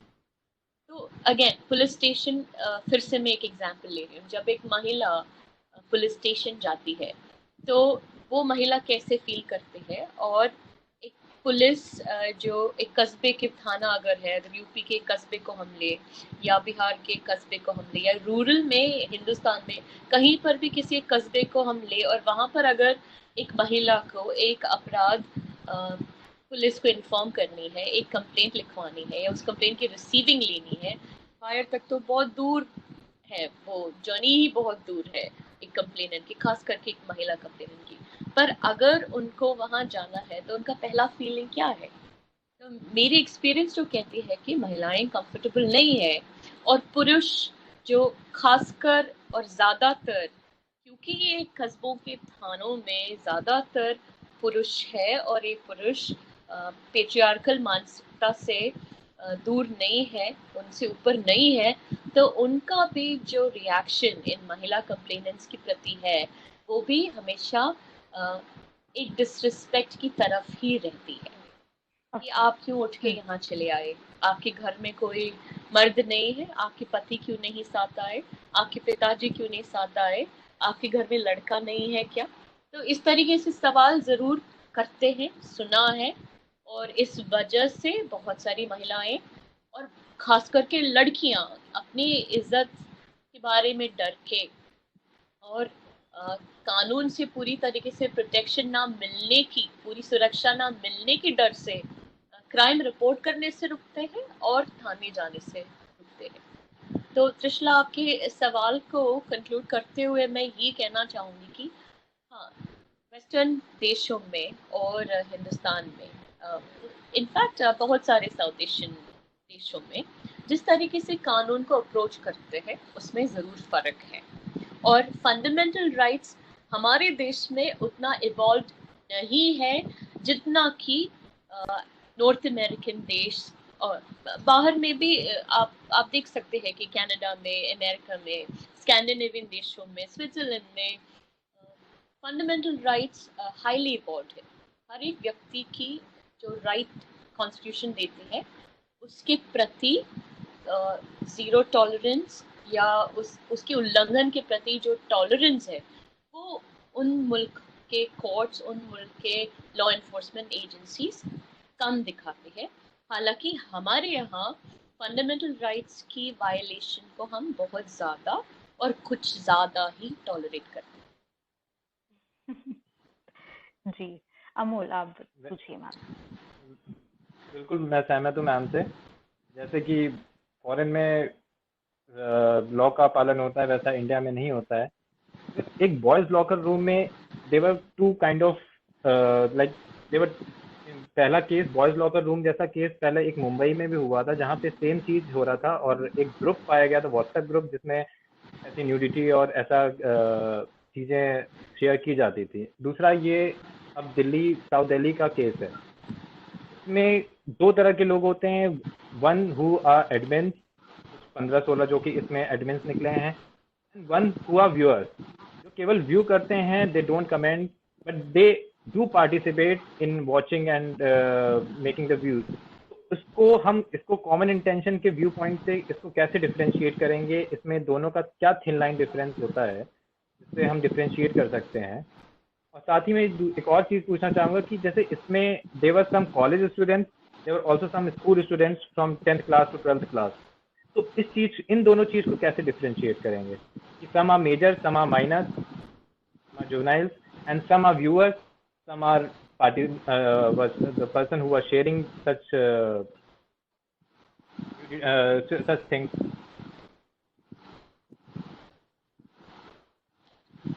Thank you for that question, Amol. I think it's a very interesting question. It's also a very nuanced question. अब intention हम कैसे ढूंढे, intention को हम कैसे खोदें? How do we dig out intention and where do we start tracing intention from? Intention को हम कहाँ से ट्रेस करना शुरू करें? अगर मैं इसको एक वकील की तरह अप्रोच करूँ तो I think the first thing I would do is find out कि जब भी कोई व्हाट्सएप ग्रुप बनता है तो उस व्हाट्सएप ग्रुप का एक डिस्क्रिप्शन आमतौर से एडमिन लिखते हैं कि ये ग्रुप हमने इसलिए बनाया है, ये इस ग्रुप में इस तरीके की मैसेजेस हम डालेंगे और इस तरीके की मैसेजेस में जो भी इंटरेस्टेड है वो इस ग्रुप में रह सकते हैं। तो अगर बॉयज लॉकर रूम ने ऐसा कोई इंटेंशन दर्शाया है उसके बनते हुए, is the background noise affecting you? That's fine, ma'am. तो अगर इस ग्रुप के बनते वक्त इस तरीके का कोई इंटेंशन बॉयज लॉकर रूम ने, उनके एडमिन ने दर्शाया है कि the intention of this group is for us to share stories about girls, to discuss girls, to discuss girls in our compound, girls in our community, girls in our apartment, girls in our school, girls in our college, in our neighborhood, ऐसे दर्शाया है। और अगर ये communication और ये sharing बहुत time से कंटिन्यू कर रहा है, तो इससे फिर ज़रूर ये जाहिर होती है कि जिन लोगों ने कमेंट नहीं किया पर ये बहुत टाइम से व्यू कर रहे हैं, तो वो इंटरेस्ट के साथ ही व्यू कर रहे हैं। अगर इंटरेस्ट नहीं है तो वो क्यों उस ग्रुप में मौजूद है, उन्होंने उस ग्रुप को क्यों नहीं रिपोर्ट किया या उस ग्रुप को क्यों नहीं छोड़ा। तो अगर ग्रुप ने अपनी इंटेंशन व्यक्त की है, एंड वो दो तरीके से व्यक्त कर सकते हैं, one is by describing it clearly और by overt action. They can express it in words or through action. तो overt action से अगर इस ग्रुप ने ये बताया है उनके मेंबर्स को ओवर अ लॉन्ग पीरियड कि हम यही इसी तरीके की पोस्ट बार बार पोस्ट करते हैं, यही तरीके की पोस्ट हम आपके सामने लाते हैं, और वो व्यूअर्स बार बार उसको देखते हैं, और वो व्यूअर्स उसी को देखने के लिए, तो it is very easy to infer, it's not circumstantial, it's a direct influence कि अगर आप उस ग्रुप में हो तो आप इस तरीके की फोटोग्राफ्स को और इस तरीके की कमेंट्स पढ़ने को और उसको किसी तरीके से एंजॉय करने के लिए आप इस ग्रुप में मौजूद हो। आप एक वॉच डॉग की तरह तो उस ग्रुप में मौजूद नहीं है, या आप किसी तरीके की मॉरल लेसन एडमिन्स को देने के लिए उस ग्रुप में मौजूद नहीं है। ऐसा कोई आपने इंटेंशन व्यक्त नहीं किया है आपकी किसी बात से या आपके किसी कमेंट से, या आपके उस ग्रुप को छोड़ के एक आप एक्शन दिखा सकते थे। तो अगर किसी ने छोड़ा नहीं, उससे भी व्यूअर का मानसिकता और व्यूअर का इंटेंशन दोनों प्रीमा फेशिया झलकता है, प्रथम दृष्टि में झलकता है। जी ma'am, thank you so much, इतना अच्छा एक्सप्लेनेशन। हम लोगों को बहुत ज़रूरत है ऐसे एक्सप्लेनेशंस की। मैम, नेक्स्ट क्वेश्चन पे अगर हम जाएं, हमने महिलाओं की बात की, हमने सोसाइटी की बात की, क्या आपको ऐसा लगता है कि ये जो आफ्टर ब्रेकअप रिवेंज है एंड ये जो आफ्टर डाइवोर्स रिवेंज है, इस तरीके की चीज़ें हमारे देश में कुछ ज़्यादा बढ़ गई हैं? एंड स्पेशली लोग क्योंकि सोचते हैं कि सोशल मीडिया पे आजकल आप कुछ भी डाल सकते हैं, तो रिवेंज सोशल मीडिया से बहुत ज़्यादा कनेक्टेड है। आप क्या कहना चाहेंगे इसके बारे में? तो इस सवाल के दो पहलू है, और वो दोनों पहलू कहीं इंटरकनेक्टेड है पर कहीं डिसकनेक्टेड है। रिश्तों के टूटने के बाद जो रिवेंज है वो किसी भी रिश्ते में हो सकते हैं। फैमिली फ्यूड्स बहुत सारी वजह से होती है। प्रॉपर्टी एक सबसे इम्पोर्टेंट रीज़न है फैमिलीज के बीच में फ्यूड होने के लिए। वो शादियों में भी कस्टडी, प्रॉपर्टी, ये दो सबसे ऊपर आती है। अब जब कोई रिश्ता टूटता है, क्या उसमें रिवेंज होता है? Psychologically, this is psychological behavior. So psychologists may say that it may be a preliminary reaction, पहली reaction हो सकती है। ऐसे रिवेंज की भावना आमतौर से इंसान में आ सकता है। तो रिवेंज की भावना आने से क्या वो क्रिमिनल बनता है? नहीं, that is the thin line. आपने मन में सोचा कि हाँ मैं इसको मार डालूं, वो आपके मन में है। पर अगर आपने एक चाकू खरीदी और उसके घर गए और उसको मारने की कोशिश करी और फिर आप ये कहें कि नहीं दिस वाज अ फैंटेसी, नहीं, तब आप नहीं कह सकते कि आपने वो क्रिमिनल इंटेंट नहीं दिखाया। पर अगर सिर्फ आपके मन में ये थॉट्स है कि मेरी गर्लफ्रेंड मुझे छोड़ के चली गई, मैं ज़रूर बदला लूंगी, और वो सिर्फ अगर आपके मन में एक भावना की तरह घूम रही है, then you can't call it a crime yet. पर अगर उस रिवेंज को लेने के लिए किसी भी तरीके की पहला कदम किसी ने उठाया हो, किसी व्यक्ति ने उठाया हो, तो वो ज़रूर क्राइम में तब्दील हो सकती है।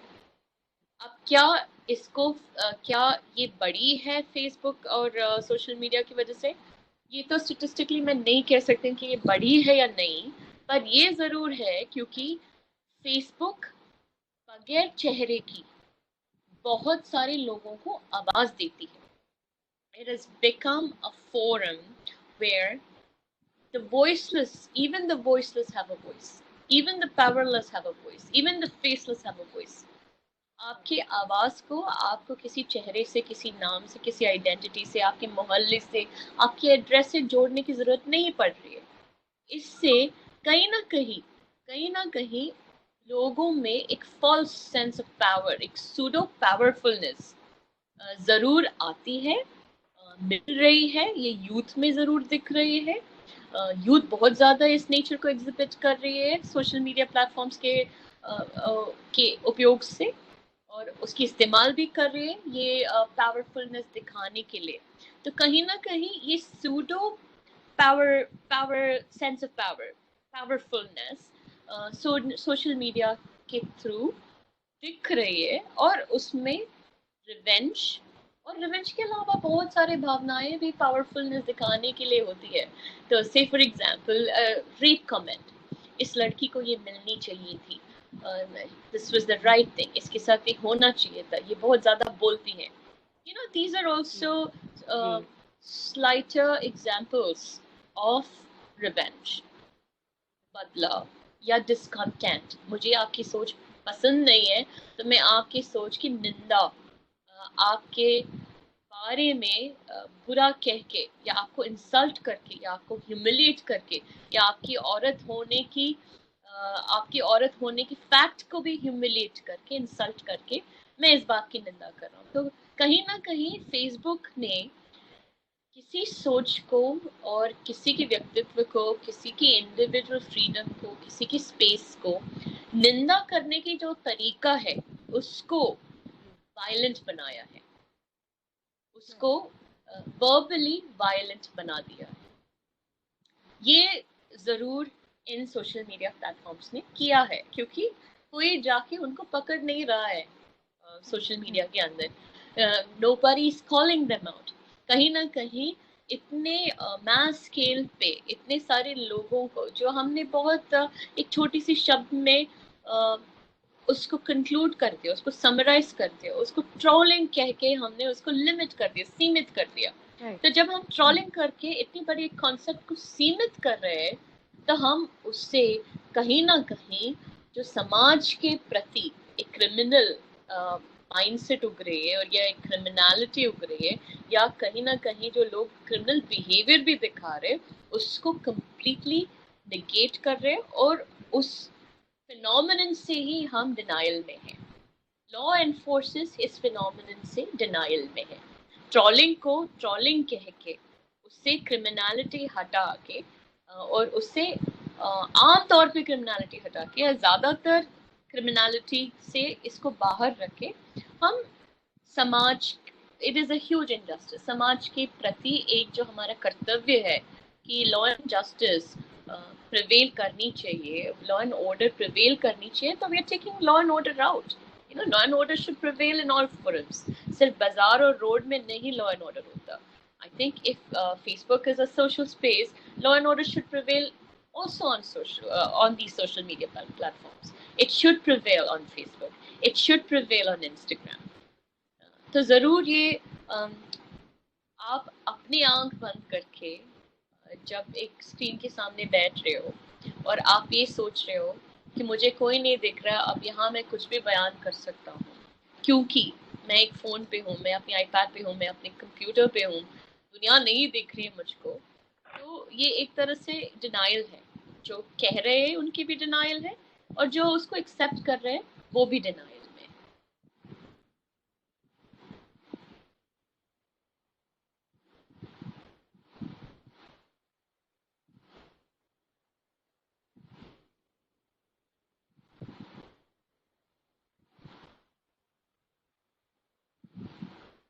Anmol, would you like to ask the next question?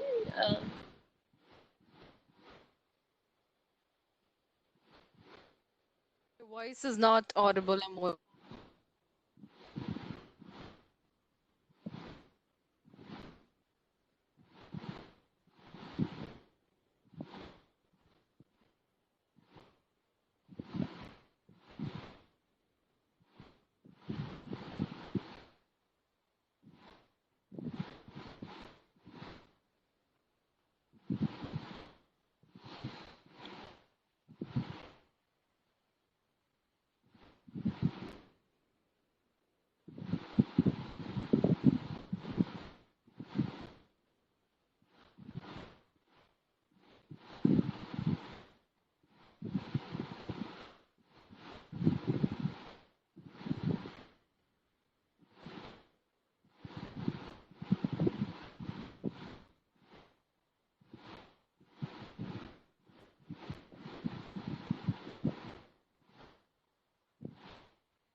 audible. You can remove the Bluetooth if you want to speak from the phone speaker directly. Yeah, I can hear you now.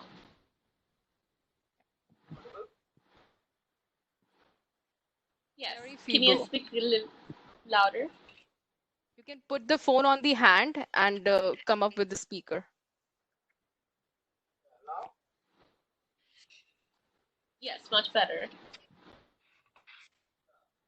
I would just like to ask one thing that you have rightly said, ma'am, that there's a criminal mentality, guys in the teenagers nowadays. But when we see modern schools are like more of a business. They see the students and parents as the clients, not as the students, but the one to whom they have to give some education. They are लोग ज़्यादा ध्यान देते हैं अपने payment की तरफ, ज़्यादा ध्यान देते हैं अपने एक अच्छे इन्वायरमेंट की तरफ, एक मेरिट्स पे बच्चों को लेते हैं, एक उन बच्चों को लेते हैं जो अच्छी पेमेंट कर सकते हैं, अपना एक क्राइटेरिया बना रखा है। दूसरा, पेरेंट्स भी आजकल मैं देख रहा हूँ, ये फील लाइक मैं बच्चों के सामने साउंड करूँ, तो they try to support and do not get into things of the students what they actually do in their closed rooms. So how do you think this is right? How do I think this? This is right. What are your views on it? Right. So your question, again, it's a larger question. बहुत vast एक field है parenting and education. तो इस parenting में और education में क्या सही है क्या गलत है वो अपने आप में एक अलग डिबेट बन जाती है, एक अलग डिस्कोर्स बन जाती है। But say if you limited narrowly to one aspect which is किसी भी बच्चे की जो एक पर्सनल स्पेस है सोशल मीडिया वर्ल्ड में या टेक्नोलॉजी की दुनिया में, उस स्पेस में कितना पेरेंटल कंट्रोल या कितना एजुकेटर्स की सुपरविजन हो पा रही है। I think that is an important aspect to understand and cover here. अब मैंने अपने बच्चे को एक मोबाइल फ़ोन गिफ्ट करा, मेरे घर में वाईफाई है और अगर मेरा बच्चा उस वाईफाई से व्हाट्सएप ग्रुप भी बनाते हैं, अपने दोस्तों से बात भी करते हैं, तो क्या ये संभव है कि मैं हर वक्त उसको मॉनिटर कर पाऊँ कि वो अपने व्हाट्सएप ग्रुप में क्या लिख रही है या क्या लिख रहा है, और उसके दोस्त कौन कौन है व्हाट्सएप में, फेसबुक में वो किस किस को दोस्त बनाते हैं? क्या ये संभव है प्रैक्टिकली? पहला पहलू तो ये है। पर उसके साथ दूसरा क्वेश्चन ये आता है कि अगेन इतनी टेक्नोलॉजिकली एडवांस्ड दुनिया में क्या मैं अपने 10वीं क्लास में या 12वीं क्लास में पढ़ने वाले बच्चे को मोबाइल फ़ोन देने से रुक सकता हूँ? How can I stop myself from giving my child who is 15, 16 or 17 a mobile phone or a computer or an iPad, जबकि दुनिया में ये एक नॉर्मल एस्पेक्ट हो गई, एक नॉर्मल बात हो गई।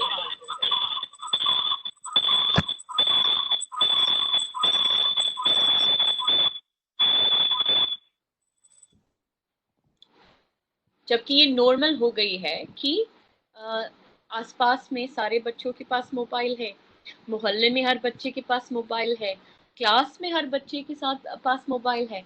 तो क्या उनको रोकने से, मेरे बच्चे को रोकने से क्या मेरा बच्चा ज़्यादा डिसिप्लिन्ड हो जाएगा, या क्या इस तरीके की वो एक्शंस को ज़्यादा अच्छा समझ पाएगा? मेरे ख्याल से इसका उत्तर जो है is in the culture of education. इसका उत्तर जो है कि क्या वो it lies in the fact that सामाजिक तौर पे और पॉपुलर मीडियम्स में इसकी अनएक्सेप्टेबिलिटी, महिलाओं के प्रति किसी तरीके की भी इंसल्टिंग बिहेवियर की अनएक्सेप्टेबिलिटी, that this is unacceptable behavior, वो बहुत मजबूत तरीके से जाहिर होना बहुत ज़रूरी है. For example, I think every classroom can have a sticker that talks about zero tolerance. You know, every bus station can have stickers that talk about zero tolerance towards women. Every bus can have a sticker that talks about zero tolerance. जब ये messages socially हर जगह दिखना शुरू हो जाएगा, that is probably when ये मानसिकता में अपने आप, जहन में अपने आप, बच्चों के जहन में, एडल्ट्स के जहन में पेनिट्रेट करना, घुसना तभी शुरू होगा. तभी हम एक क्वालिटेटिव सामाजिक चेंज एक्सपेक्ट कर सकते हैं. एक बच्चे की एक मोबाइल फोन रोकने से या किसी एक व्हाट्सएप ग्रुप में प्रतिबंधन डालने से ये फिनोमिनन नहीं रुकेगा. यू नो, इसका एक बहुत अच्छा उदाहरण है स्वच्छ भारत अभियान. अब स्वच्छ भारत अभियान से कितने मोहल्ले साफ हुए ये हमें नहीं पता, पर कम से कम इसका जो अवेयरनेस छोटे बच्चों में हुआ है, उससे मैंने देखा है कि कई सारे छोटे बच्चे अपने पेरेंट्स को टोकते हैं जब वो किसी टॉफी का रैपर रोड में फेंकते हैं या गार्बेज बिन में नहीं फेंकते हैं या रोड में किसी तरीके की कूड़ा कचरा डालते हैं. तो बच्चे अब अपने पेरेंट्स को रोकते हैं कि ये ठीक नहीं है पापा, ये ठीक नहीं है मम्मी. तो एक रिवर्स मैकेनिज्म इस तरीके की एक अभियान से हम शायद एक्सपेक्ट कर सकते हैं या इस तरीके की एक चेंज हम ला सकते हैं. तो उसके लिए एक पब्लिक मैसेज होना बहुत ज़रूरी है. पब्लिक मैसेज में ज़ीरो टॉलरेंस एक मजबूत मैसेज होना भी बहुत ज़्यादा ज़रूरी है. घरों में दोनों माता और पिता एक बहुत इम्पोर्टेंट रोल प्ले करती है बच्चों के जहन में इसको मजबूत तरीके से रखने में, इस मैसेज को उनको समझाने में कि लड़कियों और लड़कों में बिल्कुल फ़र्क नहीं है जहाँ तक उनकी इज्जत की सवाल आती है और इज्जत से पेश आनी चाहिए. ये सबक ज़रूर घर से और स्कूल से शुरू होनी चाहिए.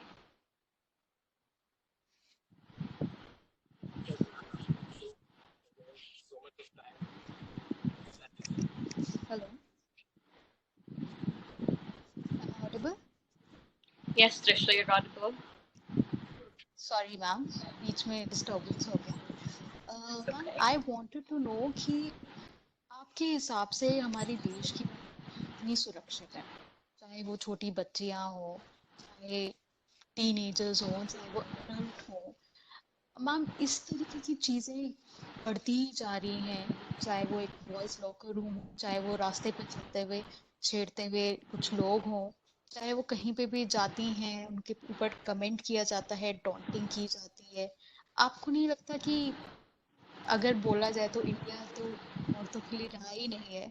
आप क्या कहना चाहेंगे मैम इसके बारे में? इसका जो जवाब है हर महिला अपने अंतरात्मा से पूछ सकते हैं कि वो कितना सुरक्षित फील करते हैं. क्या 12 बजे आप टहलने निकलेंगे अपने सड़क में? नहीं. क्या आप हिंदुस्तान के हर कोने में, हर जगह में बगैर फैमिली के या बगैर किसी मर्द के जाने में सुरक्षित फील करते हैं? मेरा खुद का जवाब इसमें नहीं होगा. तो क्या हिंदुस्तान, इंडिया, भारत उस लेवल पे पहुंच चुका है जहां पर हर औरत उस लेवल की आज़ादी महसूस कर सकते हैं जितना यहाँ के मर्द शायद इस वक्त महसूस कर रहा हो? तो उसका जवाब शायद ना ही है अभी भी. पर इसमें ये भी कहना ज़रूरी है कि शायद इंडिया में अभी भी बहुत सारी ऐसी जगह है जहाँ पर मर्द भी पूरी तरीके से सुरक्षित ना फील कर रहा हो. और कई जगह अभी भी ऐसे मौजूद है जहाँ पर एक मर्द अपनी फैमिली को ले जाने में भी पूरी तरीके से सुरक्षित फील ना कर रहा हो. पर जहाँ सवाल महिलाओं की है, नहीं, हमारे देश को महिलाओं की सुरक्षा को इन्फोर्स करने के लिए और इंश्योर करने के लिए बहुत सारी अभी दूरियां पार करनी होगी, बहुत सारी तब्दीलियां करनी होगी. समाज को बहुत तरीके से, कानूनी तरीके से और कल्चरली बहुत सारी तब्दीलियों के रास्ते में डालना पड़ेगा. बहुत मैस अवेयरनेस करने की ज़रूरत है, कानून को स्ट्रिक्ट होने की ज़रूरत है। कानून जो एनफोर्स करते हैं उन लोगों में सबसे पहले एक कल्चरल चेंज, एक रिकंडीशनिंग की ज़रूरत है। चाहे वो एक थाने की कांस्टेबल क्यों ना हो, चाहे वो एक कोर्ट की क्लर्क क्यों ना हो, चाहे वो एक पोस्ट ऑफिस की पोस्टमैन क्यों ना हो, चाहे वो एक स्कूल के गार्ड क्यों ना हो, इन सारे लेवल्स पे जो थोड़ा सा भी पावर होल्ड करता हो, गेट बंद करना और गेट खोलना ये भी एक पावर है। सुबह कितने बजे ताला खुलता है, कितने बजे ताला बंद, कितने बजे रात को ताला बंद होता है, ये भी एक पावर है। तो एक छोटा सा पावर भी जो व्यक्ति होल्ड करता है, उनको इसके बारे में अवेयरनेस होना और स्ट्रिक्ट होना, पनिशमेंट के बारे में भी, कानून के बारे में भी, कल्चर के बारे में भी, कि ये culture, this is not acceptable, हम इसको नहीं टॉलरेट करेंगे, इसमें माफी नहीं है, ये बिल्कुल भी हम टॉलरेट नहीं करेंगे। आपकी नौकरी जा सकती है, नहीं, आपकी नौकरी पक्का जाएगी इस तरीके की हरकत से। ये मैसेज स्ट्रांगली समाज में जाना और उस पर एक्शन स्ट्रांगली समाज में लेना, दोनों इसके लिए बहुत बहुत जरूरी है। और इसमें महिलाओं का जो रोल है वो भी बहुत अहम है। किस तरीके से माँ या बहू अपनी बेटी को घर में ट्रीट करते हैं, ये इसका एक प्रथम कदम है। अगर घर में लड़कों को अलग से और लड़कियों को अलग से ट्रीट करते हो और उन दोनों को दो सोशल मैसेजेस जाता हो, और लड़के के लिए लड़की छेड़ना ठीक है पर लड़की के लिए घर के बाहर जाना ठीक नहीं है, तो आप वहीं से डबल स्टैंडर्ड्स बच्चों को सिखा रहे हो। और ख़ास तौर से मुझे लगता है कि परिवार से ही ये जो दोनों में विवेचना, दोनों में अलग करना, दोनों में पक्षपात, ये सब फैमिली से ही शुरू हो रही है। दोनों को डिफ्रेंशिएट करने का ये जो कल्चर है वो फैमिली से ही शुरू हो रही है। तो जब तक फैमिली और एम्पावर्ड नहीं होती और माएँ और एम्पावर्ड नहीं होते, मदर इन लॉज और ब्रॉड माइंडेड नहीं होते और एम्पावर्ड नहीं होते, तब तक ये तब्दीली समाज में आना ज़्यादा मुश्किल होगा, सफ़र और लंबा होता जाएगा। सफर तो लंबा है ही मैम, बहुत सालों से ये सब चल रहा है। अब जनता ये पूछती है कि कब खत्म होगा, या महिलाएं ये पूछती हैं, बट इसका आंसर किसी के पास नहीं। ये situation We have to be optimistic. There are lots of things that we can be optimistic about, you know. बहुत सारी ऐसी achievements है जिसके बारे में हम optimistic हो सकते हैं और हम खुशी से उन milestones को हमें celebrate करना चाहिए। हाँ, problems बहुत है, obstacles बहुत है, पर हमारे सामने examples भी बहुत सारे हैं। You know, हमारे सामने example है हिंदुस्तान के हर कोने से। हमारे सामने एक पिछले साल बीबीसी ने एक डॉक्यूमेंट्री बनाई थी उन 7 महिलाओं पे जिन्होंने पूरी दुनिया की पूरी सर्कमफ्रेंस को नाविका से कवर किया था, Navika परिक्रम, you know. So they did a complete sail around the earth, आप कह सकते हो। और उन 7 वो लड़कियां थी, जो वो 7 ऑफिसर्स थी, अगर आप उनकी बैकग्राउंड और उनके अभी तक की सफर देखें तो इट इज एनकरेजिंग कि कहीं ना कहीं कुछ इंस्टीट्यूशंस ये स्पेस बना रही है औरतों को इन कल्चरल टैबू से बाहर निकलने में, हेल्प करने में। You know, we have a very good example of Mary Kom, जो कि अपनी परिस्थिति से कहीं ऊपर उठ के आई है। We have such marvelous examples all across the country, from villages that were unheard of, कई सारे ऐसे गांव जिनके नाम हमने पहले कभी नहीं सुने थे, उन गांव का नाम वहाँ की बच्चियों की वजह से मशहूर हुई है। जो हरियाणा हमेशा लड़कियों की लड़कियों की तरफ उनकी जो कल्चरल एटीट्यूड रही है, जो जेंडर रेशियो है, जो सेक्स रेशियो है, जो जेंडर पैरिटी है, उनके लिए हमेशा हरियाणा को क्रिटिसाइज करा गया है। वो हरियाणा के गांव गीता फोगाट और उनकी बहन की वजह से मशहूर हुई है। तो वी हैव एग्जाम्पल्स, हम पार कर रहे हैं, पर हर वो कहानी में आपको दो मजबूत लोग दिखेंगे। एक है या तो एक बहुत मजबूत पेरेंट जो जेंडर की कल्चरल बैरियर को पार करने के लिए तैयार रहे, या एक मजबूत लड़की जो खुद से इन सारे ऑब्स्टिकल्स को, चाहे वो कितनी भी मुश्किल रही हो, उनको एक तरफ रख के अपने मुकाम पाने के लिए, आगे बढ़ने के लिए तैयार रही हो, और वो मुश्किल, बहुत ही मुश्किल जर्नी पे वो निकली और अटल रही और उससे हटी नहीं। बिल्कुल, क्योंकि जब मुश्किल होती है सफर, तो कई लोग उस सफर से पीछे हटते हैं या भाग जाते हैं। तो हमारे सामने वो वही लोग, उन्हीं लोगों ने सफलता प्राप्त करी है जिन्होंने हर मुश्किल के बावजूद वो सफर अधूरा नहीं छोड़ा, रेस पूरा किया उन्होंने। So, this is going to be a difficult journey. This is a difficult journey. We are probably far more privileged than a lot of other women in this country. तो ज़रूर उस privilege की फ़ायदा उठाना चाहिए, और इस privilege से हम और जितने लोगों को इस सफ़र में मदद कर सकते हैं, हमें हाथ बढ़ानी चाहिए और मदद करनी चाहिए। मैम, ये जो जुवेनाइल है या माइनर्स है, इस तरीके के cases, of course we all know कि ये कुछ नया नहीं है, ये हमेशा से होता आ रहा है, बट पब्लिकली अब देखा जा रहा है।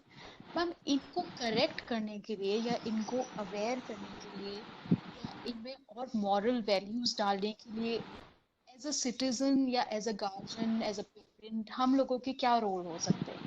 Sort of education. जुवेनाइल्स को कानून सिर्फ इसलिए लीनियंसी देते हैं क्योंकि कानून कहीं ना कहीं ये एक अप्रोच लेके चलते हैं कि शायद क्रिमिनल इंटेंट समझने की मैच्योरिटी इन लोगों में नहीं आई। ये बच्चे हैं, क्रिमिनल इंटेंट क्या है और किसी इंटेंट में वो क्रिमिनल है या नॉन क्रिमिनल है, ये समझने की मैच्योरिटी, इंटेलिजेंस इन लोगों ने अपने एज की वजह से नहीं वहाँ तक आ पाए। वो इंटेलिजेंस लेवल उनका नहीं अब तक एक लीगल एडल्ट जिनको मानते हैं कानून, जिसको एक लीगल एडल्ट मानते हैं, उनकी और जुवेनाइल की मानसिकता एक नहीं है क्रिमिनल इंटेंट को समझने में। ये अप्रोच लेती है कानून, पर पेरेंट्स को ये अप्रोच लेने की ज़रूरत नहीं है। पेरेंट्स को बचपन से बच्चों के प्रति ये अप्रोच लेने की ज़रूरत नहीं है। मेरा कहने का मतलब है, अगर कोई चीज़ गलत है तो पेरेंट्स और एजुकेटर्स बच्चों को बचपन से ही ये आइडिया और ये थॉट क्लियर करके चल सकते हैं। अगर कोई एक भाई अपनी बहन को बार बार मारते हैं और एक पेरेंट ये कहते हैं कोई बात नहीं तुम मार सकते हो, तो वो अप्रोच ज़रूर बदलनी चाहिए, क्योंकि इसमें कल्चरली जो गलत और सही है, कल्चरली आप उस बच्चे को एक मेंटालिटी ये फीड कर रहे हो कि हाँ बहन को मारना सही है। बाद में जाके वो 18 साल का हो गया और सडनली आप उसको बोल रहे हो कि ये क्राइम है, तो उसको नहीं समझ आएगा। बिल्कुल सही बात। कि आप 17 से 18 होने से आप जो एक चीज 17 साल करते आए हो और 18वें साल में आप वही एक्शन दोहरा रहे हो, वही काम दोहरा रहे हो, और तब अचानक पुलिस आके आपको कह रही कि ये गलत है, तो वो भी एक डिसफंक्शनल सोसाइटी का एग्जाम्पल है। और यही डिसफंक्शनल सोसाइटी की एक माइक्रोकॉज्म हमने बॉयज लॉकर वाले इंसिडेंट में देखा। क्योंकि उनको किसी ने कभी नहीं टोका, और एकदम से पुलिस इंटरवेंशन हुआ, एकदम से कानून इंटरवीन कर रहे हैं और एकदम से आपको बताया जा रहा है ये गलत है। तो ये भी सवाल उठता है कि इतने साल बचपन से लेके अभी तक क्यों नहीं साउथ दिल्ली के ये नीश पब्लिक स्कूल्स, ये एलीट स्कूल्स, ये क्यों नहीं बता पाए कि ये इस तरीके की बातें, इस तरीके की इंसल्टिंग लैंग्वेज, इस तरीके की तस्वीरें, इस तरीके की डिस्कशंस, ये ह्यूमिलिएटिंग है, इंसल्टिंग है, किसी लड़की की प्रिवेसी को इन्वेड करना है, ये कॉन्सेप्ट्स क्यों नहीं ये साउथ दिल्ली की एलीट स्कूल्स इन 17 साल में इन बच्चों को सिखा पाए? मेरा समाज से, इन स्कूल्स से और इन पेरेंट्स से यही सवाल है। बिल्कुल मैम। बट हम लोग इतना मॉरल वैल्यूज और इन सब की बातें करते हैं, शायद क्लासेस भी लेते हैं, शायद टेस्ट भी लेते हैं बच्चों का, लेकिन प्रैक्टिकल लाइफ में तो मैम उसका एग्जिस्टेंस ही नहीं दिख रहा है। बहुत ही आई मीन 10 में से शायद सिर्फ 1 या 2 बच्चे ही ऐसे होंगे जिसे आप कह सकते हैं कि हाँ ये बहुत ही ज्यादा सिविलाइज्ड नेचर है, काम है, कंपोज्ड है। अदरवाइज सारे ही बच्चे कुछ ना कुछ इस तरीके की हरकतें कर रहे हैं, चाहे वो लड़कियों की बॉडी शेमिंग कर रहे हो, चाहे वो उनकी इस तरीके की पिक्स नेटवर्क्स पे डाल रहे हो, या वो कुछ भी गंदी चीजें, अश्लील हरकतें, इस तरीके का चीजें जो एक्सेप्टेबल नहीं है सोसाइटी में कर रहे हैं। मैम इसकी एग्जिस्टेंस कौन उसको डिफाइन करेगा? आप क्या समझेंगे इससे?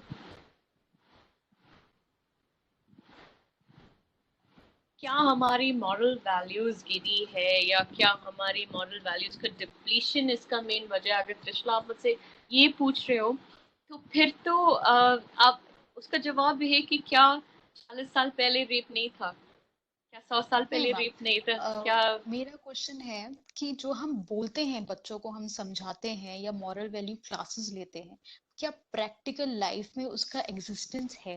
क्या बच्चे उसे फॉलो कर रहे हैं? क्या वो समाज सुधार की तरफ जा रहे हैं या डेवलपमेंट नेशन की तरफ जा रहे हैं? दिख नहीं रहा है मैम, क्योंकि केसेस बढ़ते ही जा रहे हैं, चाहे वो निर्भया अब केस हो, चाहे वो लॉकर रूम केस हो। जी। you're absolutely right because moral values या moral science हम जो पढ़ रहे हैं वो किताब से पढ़ रहे हैं। बिल्कुल। हमारी एजुकेशन सिस्टम में वो एक कोर्स है जिसमें आपको राइट आंसर देना है।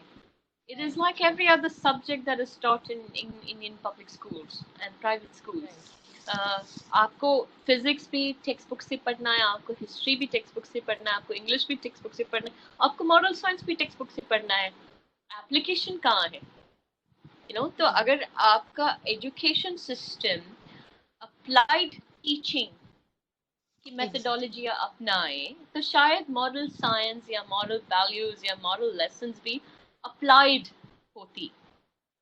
So one would not have said that kindness is a good gesture. ये 10 मार्क का क्वेश्चन नहीं, ये आपके लिए एक प्रैक्टिकल लेसन होता कि please tell us what deed of kindness did you do today. हमारे बच्चों से ये सवाल नहीं पूछा जाता कि आज आपका एक्ट ऑफ काइंडनेस या डीड ऑफ काइंडनेस क्या था।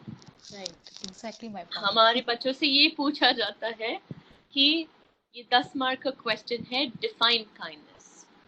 So this is an overall issue with our education system जहाँ पर किसी भी सब्जेक्ट को, किसी भी कॉन्सेप्ट को अप्लाइड तरीके से नहीं सिखाया जा रहा है, बल्कि उसको पॉइंट्स या फिर मार्क्स या फिर ग्रेड्स उस पॉइंट ऑफ व्यू से सिखाया जा रहा है जिसमें आप उसकी आंसर, सही आंसर रट के आइए और फिर रेट कर लीजिए।